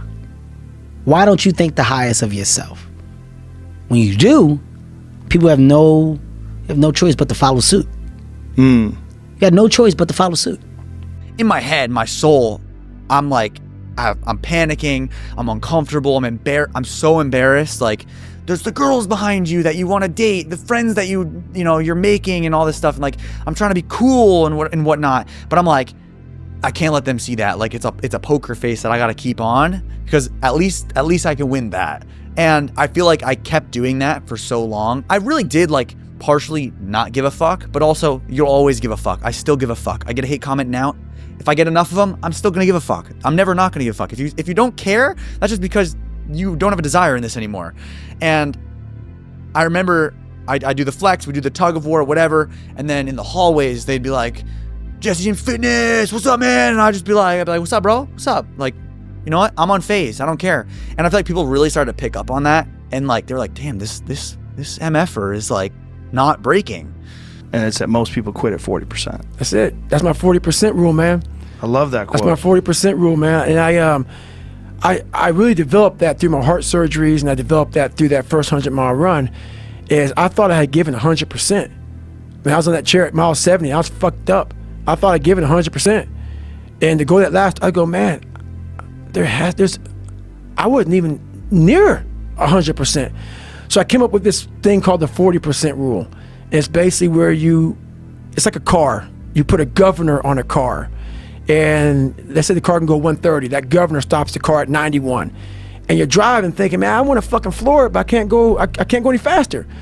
We do that to our brain. We put a governor on our brain. The second we feel pain, discomfort, suffering, all those words that we hate to say because we have this happy, peaceful world we live in now, we stop. We slow down. And if you can get through these different barriers and gain 5%, 2%, 3%, that 40% becomes 60. That 60% becomes 70 and 80 and 90. And then you'll hopefully one day near 100. I don't know many people who are probably at 100. We think we're there, but there's so much more. Isn't 100 at death's door, though? I love that. I think it's true. I think that's 100% true. I think when you were laying in that tub, you'd knocked on the door. That is 100% true. No one has ever. That is 100% truth. I didn't give 100% in that 101-mile run I did for the first time. So that's the scary thing. That's the scariest thing in the world. I didn't die. You probably gave 99.99999 and got out of there with your life. I guarantee it. I guarantee it. Man. You must become better so that your best is beyond what is required. Because the number of people who say, well, I tried my best. The universe doesn't give a shit. The marketplace doesn't give a shit. Your boss doesn't give a shit. What they care about is what is required. And so what you have to do is figure out what is required. And then if you are incapable of doing it, be better. And do it for long enough that it would be unreasonable for you not to be good. And then your best will surpass what is required. And you will become better in the process. But if you don't do that, it's an excellent way to stay poor. It's just keep doing your best and giving yourself a pat on the back and say, I tried. You talk about performance without a purpose. Mm-hmm. What's that? So, like, for instance, let's say you have no races. Let's say you have no classes, no nothing. There's no purpose in your life. You know, people need to have purpose to get up. They need purpose to perform. You need to get to a point in your life where there's nothing on the docket. There's no 5K. There's no I'm going to get into school to be this or that and still perform to the highest level. Because what people don't get is one day that thing's going to come up. And if you're not constantly performing without purpose, you're not going to be ready when the time comes. It's this magical thing, purpose, that we're all looking for. But what's funny about it all is that we need these things to perform. But we don't take a second to realize the purpose is always there. The purpose never leaves us because the very purpose is you. You are always the purpose. There may be another purpose, like being a SEAL or going to college or whatever, but the main purpose in life is you. So if you wake up in the morning and you don't want to do something, you don't care enough about yourself. And that's what you need to really research is, man, why am I not doing this for myself? Because that is the number one purpose in life, is to better oneself. You know, there comes a day, man. Everyone's going to have this day. There comes a day where being average, being mediocre is just sickening to you. It's just sickening. It makes you want to throw up. Because you've seen people with far less talent than you. As you're growing up with them, their childhood buddies, whatever else, they didn't have what you had. Yet now they're fucking to become something that you haven't. There comes that day. It's either when you're young, you know, and it strikes you on the baseball field because you're sick of striking out. Or it's when you get fired from your 5th job, you know, and your wife and kids are on your ass because you don't know how to support them anymore. There comes a fucking day where push comes to shove. Where being mediocre and being like average and shit just fucking burns. It sucks so much. You can't deal with it one more day. And you get off your fucking ass and you create something that's always been there. The fear is never reaching your potential. That's it. That always falling short, always quitting before you're done, always procrastinating, always not doing the right thing. And then one day you're an old man. Yep. And you look back and go, God, I could have been great. Yep. I could have been great. I never forget one time I was running by a graveyard when I was fucking just trying to become, I was fat. And I ran by a graveyard and I looked out there and I have all these epiphanies, man. I have all these fucking moments of like, it's crazy, man, of just thought. Cause I'm always by myself. I'm always in deep fucking thought about how to be better. And I look out there, I'm like, man, I wonder how many of you motherfuckers in there fucking just are so upset with how you lived your life and fucking just regret how you lived it. And I'm running a 300-pound man thinking, man, don't fucking die like this, bro. Don't die like this. So people wonder where this shit comes from me. It comes from such deep thought of trying to see what this is all about. What is this life all about? What am I all about? Why am I here? You know, I had to find purpose. It's always been inside of you trying to come out, but you've never wanted to unwrap it because there's too much fucking pain and commitment. You were scared you were gonna fail. You were scared if you started, you never finish it. You didn't want to tell anyone about it. You knew it was there, but you never wanted to embark on it until something fucking hits. You get fired or somebody else gets success, remind you of what you could have been. And then the fucking spark is born. And no matter what happens, I'm never gonna be in this boat again. And you get up and you go, even if it gets knocked down, you just keep going, you're a wild man. And life has never been so sweet. That can happen at an early age, it can happen at a later age. It's gonna happen to somebody no matter what, it's gonna happen to you. And when it does happen to you, thank your lucky stars that finally you're alive. It's time to unwrap the potential you can be. If there was a big meta indicator that you're doing the right thing, doing what everyone isn't doing is already probably the single biggest indicator that you're doing the right thing. Like if I could wish nothing else on my child whenever I choose to have them in the future, is that they have high agency, which is that they make decisions independent from the opinions of other people. And when we hear words like authentic and original and things like that, it's because the person starts at square one and says, well, what do I want? Superior, man. It's within you. It's within every single one of us. And the people that have risen to that level were no different than any one of us. It's just they believed it and they were willing to work their fucking ass off to get it. It wasn't about the potential. It wasn't about the genetics. It was about the perseverance. And it wasn't about being the hardest fucking worker in the room. That's what got them there. And it didn't happen overnight. They got knocked down more than they ever stood up. But they kept going and kept going and kept going and kept going, because what else is the alternative? To be average again. Let me teach you the real life, how it really is. The reason why you're a loser, and the reason why you're not fucking making it, and the reason why you're trying to go through I go to all these fucking conventions, speak all the fucking time. I look in the fucking audience and these people sign up fucking every year to go to convention, thinking they're gonna learn something fucking different. No. You're lazy. You know exactly what to do. Because even me, in my state of, I can't read and write, I knew exactly what to do. It just sucks doing it. It sucks to do it. It sucks to wake up every morning of your life and say, God, man, I'm not smart. So guess what I gotta do? I gotta study the same shit that I got one of the highest scores in the nation on, and do it again. It's not just there. It's not just there permanently for me. So yeah, it's all stick. When you go out and you train hard to play baseball and you connect and you hit the winning home run, you want to feel that way again. When you taste these finer things of life, all the pain, all the work, all the sacrifice to get them is well worth it. If anything, it's a small down payment for the price and the reward you got and that feeling. And once felt, how do you ever turn your back on it? Stop running from the potential of what you can be, guys. It's inside of you. It's always been there. Grab a buddy of yours. Say, man, me and you are gonna fucking do this together. And you're gonna be on my ass if I start slacking. I'm gonna be on your ass if I start slacking. And I'll never accept mediocre again. I'm always gonna give it my 110 fucking percent. That's the only thing I can ever say a solid day's work. That's all that will ever find peace in. If you guys do not do that, I promise you, your life will haunt you for the rest of your days. This isn't a hack.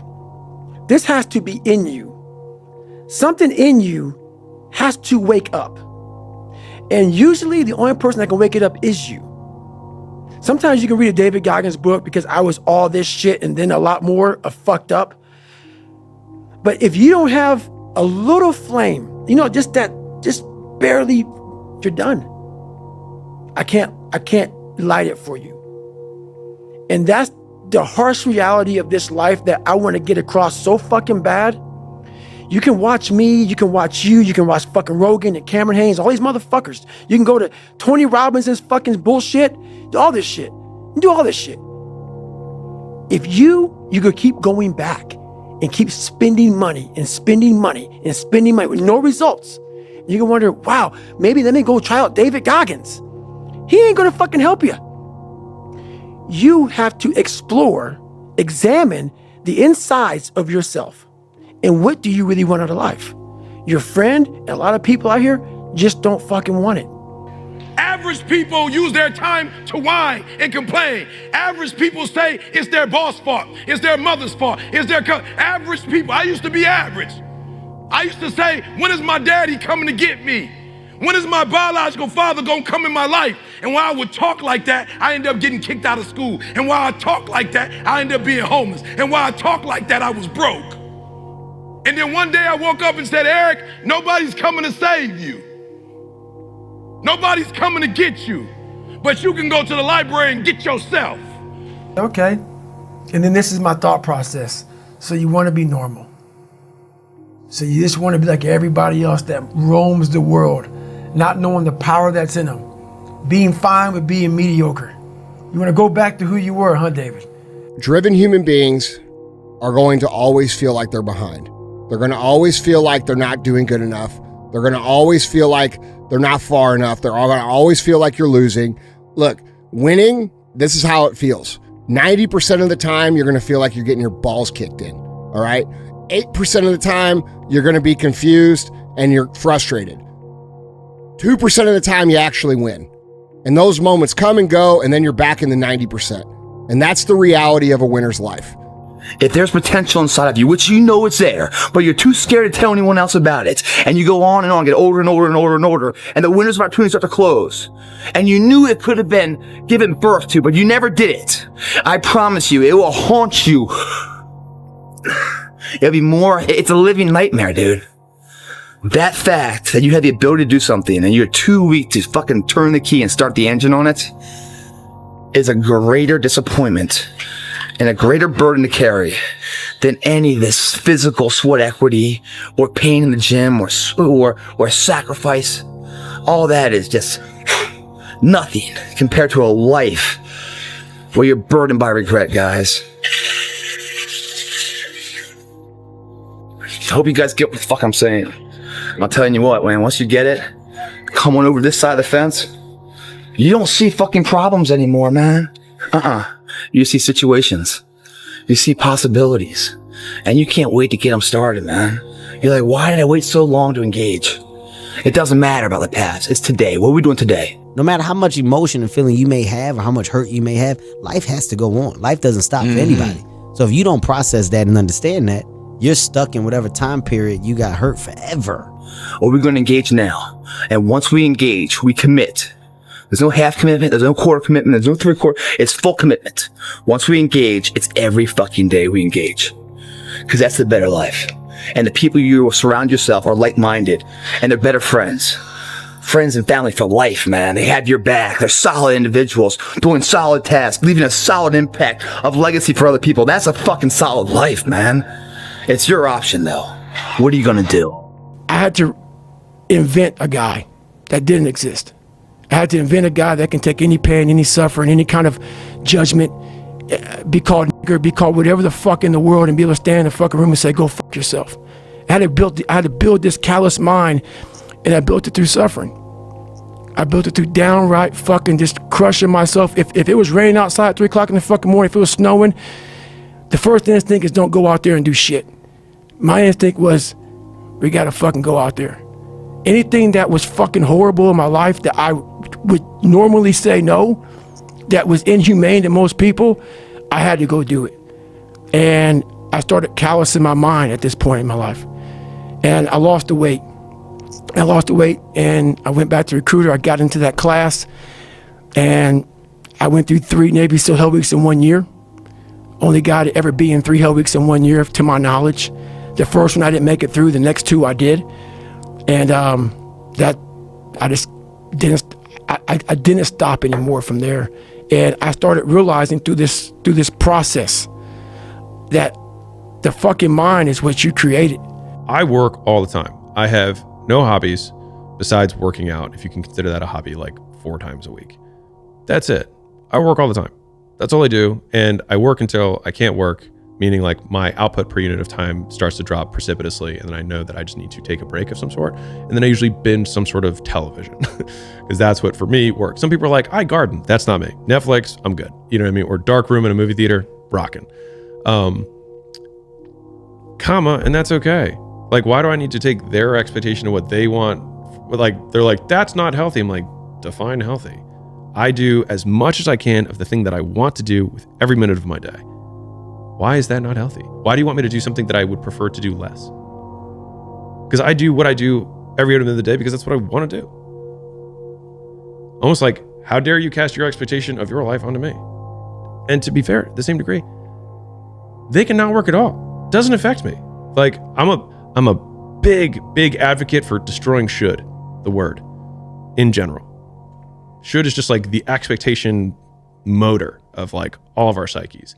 You should go to school. You should get a degree. You should do this job. You should marry her.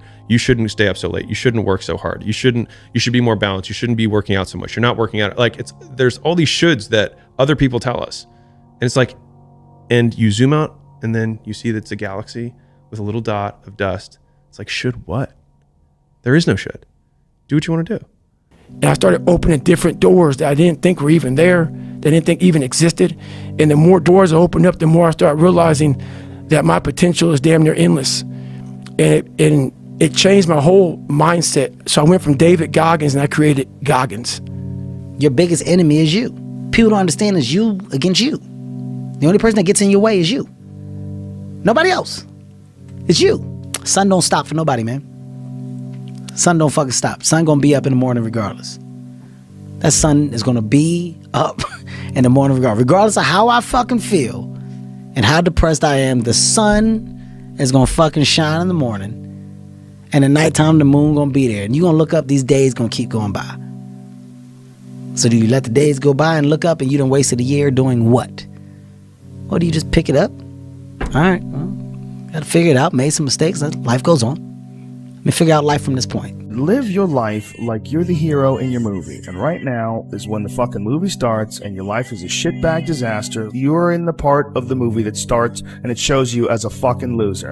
And just decide not to be a loser anymore. Live your life like there's a documentary crew following you around and you are analyzing your own behavior. Do what you would want to do so that your kids one day would look back at it and see that documentary and look on it with pride. Like, wow, my dad was a bad motherfucker. He really did what he had to do. Wow, my mom really got her shit together. I love a success story, but even more than a success story, I like a dude who fucks his life up and then gets it back together again story. You are more resilient and resourceful than you think, man. You really are.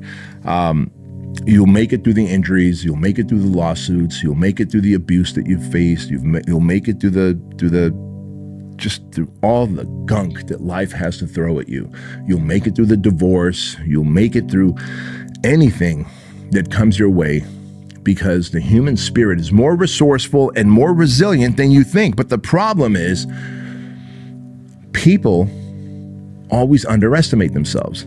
odds are you underestimate yourself and you don't feel like you have the resources, and you don't feel you can go get the resources, and you don't feel that you were resilient because some days you start beating yourself up so much that you don't even want to get out of bed. And if you're able to somehow drag your carcass out of the bed, you start thinking that other people have a better life than you, that they don't have the problems that you'd have, that they don't have the adversity that you have, that they haven't dealt with the shortcomings that you have. Listen, I'm here to tell you, you don't know what any other human is struggling through. But I can tell you this, now that I'm 50 years old, everyone is pushing through something, even if we don't know it.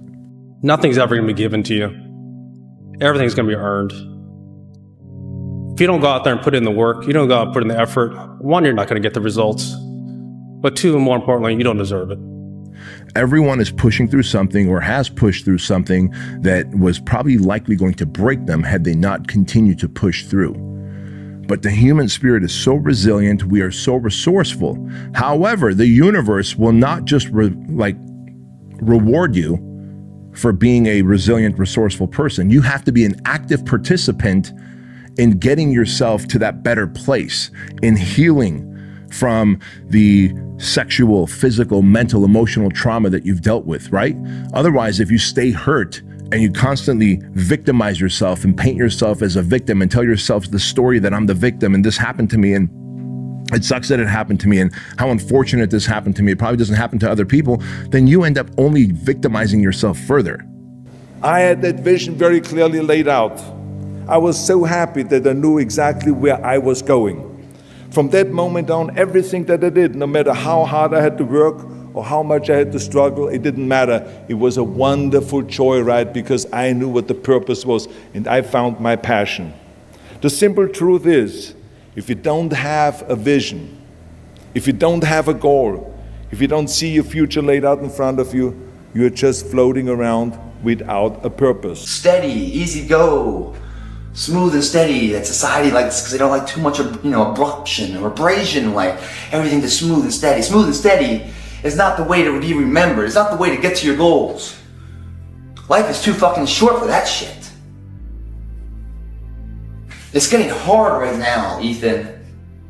That should be, a tangible remembrance that you're on the right path. You're on the path of change. You're on the path that is going to lead to someone that you want to be. If it was so easy and everything else, you're on the wrong path, man. That should just wake you up every day. Yes, I'm doing something right. I'm on the right path. Go into these endeavors, these changes, these transformations, knowing it's going to get worse before it gets better. Accept that. Welcome that. Just search for that. Because those are the challenges that creates the betterment of who it is at the end.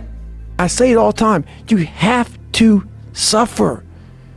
You have to make that a tattoo on your fucking brain so when that hard time comes again, you don't forget it. Without those struggles, those pressure plates of life, then there is no molding of the character of who you are into that person. Being a ranger isn't a name. It's a value. You can't go buy it. You gotta earn that shit. In life, if you want to be remembered, you can't go buy that either. You can't be some trust fund baby where mom and dad gave you everything and expect to live a life of fulfillment. No one can give you that satisfaction. This shit's hard, but if you don't go through it, you're not going to get better. And you have to understand that anybody who's ever gotten better, anybody who's ever created, anybody who's ever built, anybody who's ever been something that you've looked up to has gone through these hard times without quitting. You gotta be willing to lose something to gain it. And the process of losing it, the transformation, that process, where you're going for it, that's where you find yourself, man. That's where you really find that you're living. Ethan, that's what you're doing right now, man. You're living. Don't be scared. Don't be thinking it's too hard, man. It's all right. It's never been more right. Stay focused. Don't listen to nobody. Don't listen to nobody, homie. What's on your mind, just do it. Because what's destined for you, you gonna get it. Don't listen to other people. Their opinions should never value anything in your mind. Those other people really are looking at you, voicing their opinions just because they can't do it themselves. Hey, don't ever let somebody tell you you can't do something. Not even me. All right? All right. You got a dream, you got to protect it. People can't do something themselves. They want to tell you you can't do it. You want something, go get it. Period. And so they're gonna tell you stuff like, dude, I don't know why you're doing that. Why are you putting all that detail up in the ceiling? Why are you doing that? Doing all that stuff because as you grow ahead and you get further and further along, you are broadcasting, shining light on their shortcomings. And they don't like that. They were comfortable until you came along and challenged them indirectly. They won't be so manned up, manly to tell you that though. They won't be that honest. They're gonna tell you, man, yeah, you shouldn't be doing all that work. Nah, you shouldn't be doing it. You can do anything that you want to do. For example, as I've told you before, I lived in the back of an old car. I taught myself to read and write. So if you're young, don't give up. Don't say the world is just against me. That's not true. I taught myself to read and write. I've had 5 books published. I went to college, got a little bit of college. I've studied scripture for many, many years. I've raised 5 children. So a person can accomplish anything that they want. Ignore the naysayers. I think it is natural that when you have a big vision and big dreams and you have big goals, that people are gonna say around you, I don't think it can be done. I think it's impossible, or no. I tell you, I heard this all the time, but I want to tell you, don't ever let them stop you from dreaming and from shooting for the big goal. And you will achieve it, ultimately. I always felt like I could do anything. That's the main thing people are controlled by. Thoughts, their perception of themselves. They're slowed down by their perception of themselves. If you're taught you can't do anything, you won't do anything. I was taught I could do everything. I mean, in each one of my careers, when someone said it's impossible, I heard it's possible. When someone said it can't be done, I heard it can be done. And when someone said no, then I heard loud and clear, yes. So this is what I believed in. I am a big believer of what Nelson Mandela said. He said it always seems to be impossible and still someone does it. And that's exactly what it is. And I wanted to be that one that does it. I wanted to break the new records, and I wanted to do something that no one else has ever done. So I think that's what you need to do. Don't ever be worried about that someone hasn't done it. About this. This is it. This is it. Like, the brain is the most powerful weapon in the world. And it's crazy how a kid that wasn't real smart, I was forced to go only internal. External had to go away. The external world had to go away. And living so deep inside myself, it was me in this brain and figuring out how this thing works. And it's so many people are doing exactly that. The supplements, the this, the that. And I agree, it helps. But once you figure out your brain, you become unstoppable to almost anything. Yeah, you can't beat death, you can't whatever. Your brain's amazing. Once you feed it the right conversation, the right mental nutrients, the right mental supplements, the right internal dialogue at the right time, with the right hit, with the right proof of what you've done in the past, and you send that right to the right circuit, dude, you're a fucking beast. A beast. Just think about how many times my career would have stopped. My career would have ended if I would have listened to the naysayers. I mean, it started right away when I was 15 years old and I became a bodybuilder. Right off the top, when I said, I want to be a world champion in bodybuilding, I want to be Mr. Universe. They immediately said, are you crazy? I tell you, the harder and harder you work in here, the harder and harder it becomes to accept failure out there. Second place isn't an option anymore, guys. The more you give in here, the more you get out there. Why would you not want to give it at all? What else are you gonna do? You come here and kill it right now? Or stay home on the couch? You know, watching the life pass you by. I know it sounds like habitual what I say all the time, but sometimes you got it ingrained in your head. What else would you be doing right now? Taking the time off? Or taking the time to get ahead. It's just, that seems so simple to me, that solution, the choice is there. If it doesn't seem so easy to you, it's because you don't believe in yourself. You believe in yourself, you want to be in here killing it. Because it's giving you that much more of a chance because you believe you can become that. The people that don't come in here because they're tired of stuff are people that don't believe in themselves. That's why they don't see the asset of being in the gym to grow. They see it as a waste of time because they don't believe they can ever get there. So therefore, why take the precautionary steps to sharpen and hone the arsenal to really go to battle? Because they don't even want to go to battle because they know they're going to lose. You have to separate you feeling something and you acting on that feeling, because you may feel hopeless many, many times, but you need to continue to do the activities that are aligned with your goal. You may feel hungry, but you need to not eat the cookie to stay aligned with your goal. You may feel angry, but know that retaliating at your coworker has no likely positive outcome. You may hate your boss, but undermining them in front of the team may make you feel good in the moment, but again, destroy your long-term career prospects. And so I think creating a gap. And so I was talking to one of our CEOs who was having a little bit of stress issue, and I said, I want you to think that you're a Yeti can. I want you to think you're one of these cans that has a vacuum between both walls. I was like, you got your feelings on one side, you've got your internal temperature, and you've got your external temperature. And I was like, I just want you to do this. Just create space, and space within the context of behavior is time, which is when I feel something and I have the desire to act on it, you can, at that moment, you have the lowest action threshold, which means that you're the highest likelihood of behaving or doing something is when you have this feeling. And so I want to make as logical of decisions as I possibly can. Hopefully we're all aligned on the fact that logical decisions in general work out better than illogical decisions. And so if we make logical decisions on a regular basis, then we'll have longer term outcomes. If we want to increase the likelihood that our decisions in general are logical, then we want to create space between when we feel and when we do. Why are we told that sadness is bad, Why does fear and sadness have to be a negative emotion? I was thinking about it the other day, and I have no idea. But what if you were to raise someone and somehow not connecting the concept of bad, negative to sadness and fear and anxiety and all these things, and it just being like, it's just an emotion. It's just an emotion.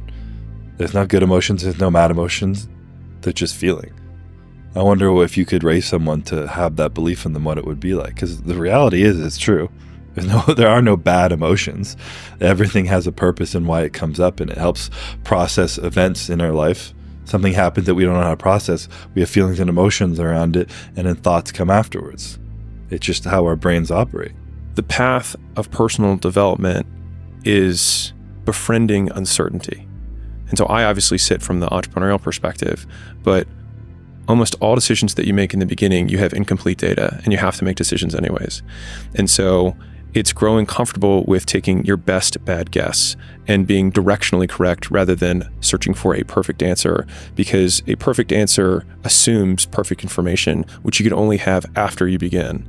And so in some ways, making a decision is the perfect answer so that you can get the information feedback to then improve the quality of the decision later. And I think that one loop is what a lot of people miss out on, is they obsess for years sometimes on the perfect pick, the perfect business, the perfect job, the perfect mate, when most of the times beginning each step illuminates the next step, which means the information, the feedback that you get from walking gives you more about where to walk than trying to sit at the beginning in the darkness and pick a direction. If you're not where you want to be, you shouldn't be looking for no fucking girlfriend. You shouldn't have no girls around you if you're not where you want to be. If you ain't got no money, you ain't got no car, you ain't got what you need in life, and you can be working and doing more, why the fuck do you need a girlfriend? You shouldn't be looking for love. All the fuck she gonna do is leave you. If you have no money, if you have no motion, she gonna fucking leave. Get you some money, get you some motion, and get you some energy to yourself. You know what I'm saying? If you don't have all that, she's gonna break your heart. You can't expect a girl not to leave you if you don't have your shit together. It won't get harder. Like, this is the hardest part. And so if you can just make it through this, everything else is downhill. You need to love pain to be an athlete. And I know, no pain, no this, whatever, all the correct sense. Oh my, no, this is real. You need to love pain. But if you come here, don't complain. You want to become best. You want to become champion. And now you want to say like you tired. Who cares? You tired or not? Nobody care about you. Get back to fucking work. It's time to get back to work. Stop hearing yourself talk. Get off the podcast. Don't be on social media too much. Cut out all the fucking noise. Get back to the fucking mental lab. Because that's where the knowledge came from. Monday, get better. Tuesday, get better. Wednesday, get better, right? And you do that over a period of time, not like 1 month or 2 months. I mean, it's 3, 4, 5, 6, 7, 8, 9, 10 years. And then you can get to where you want to go. I think one of the hardest things to hear after you don't get your way is keep working. But it's also one of the only solutions to be successful. You're not going to get your way most of the time in your life. Just keep working. Hard work pays off, no one tells you when. You'll never know the true feeling of accomplishment if you've never faced a setback. You'll never know the true meaning of confidence if you've never had to bounce back from anything. Just keep working. You're not getting what you want, keep working. You are getting what you want, keep working. Consistency, consistency, consistency, man. That's the name of the game, bro. Don't get much simpler than that. If you keep going every single day and don't stop, your competition will fall off, bro. These niggas ain't cut like you, bro. They ain't ready for prime time. They ain't trying to really get right. They take days off, this day off, that day off. They lazy, I'm tired. No. Grind every day, one foot in front of the other, bro. And I promise you, I'm gonna be lapping these folks, bro. Give it a year. You can't get comfortable, bro. Once you get comfortable, you start losing yourself. You feel me? You start losing the hunger, you start losing the drive. Once you lose that, it's game over. And I'm gonna get up every day and I'm gonna outwork everybody in the room and I'm gonna go get it. Put in the work. I gave up all my weekends and holidays in high school because I knew I had to pay that price. Hey, bro, I need you to get back in that mode again. That mode where nothing can take you off your pivot. You just putting in that work every single day. See, that version of you is different. You gotta tap back into it. Don't be out here playing with your potential because you one of them ones, bro. You special. And you weren't meant to be a person that could have been the one. You are the one. So I need you to get back moving like it. Maybe it was your time to lose. You didn't think so. Lose? I don't lose! I win! I win! I'm a lawyer! That's my job! That's what I do! It's up to you this year. It's up to you. The ball's in your fucking court.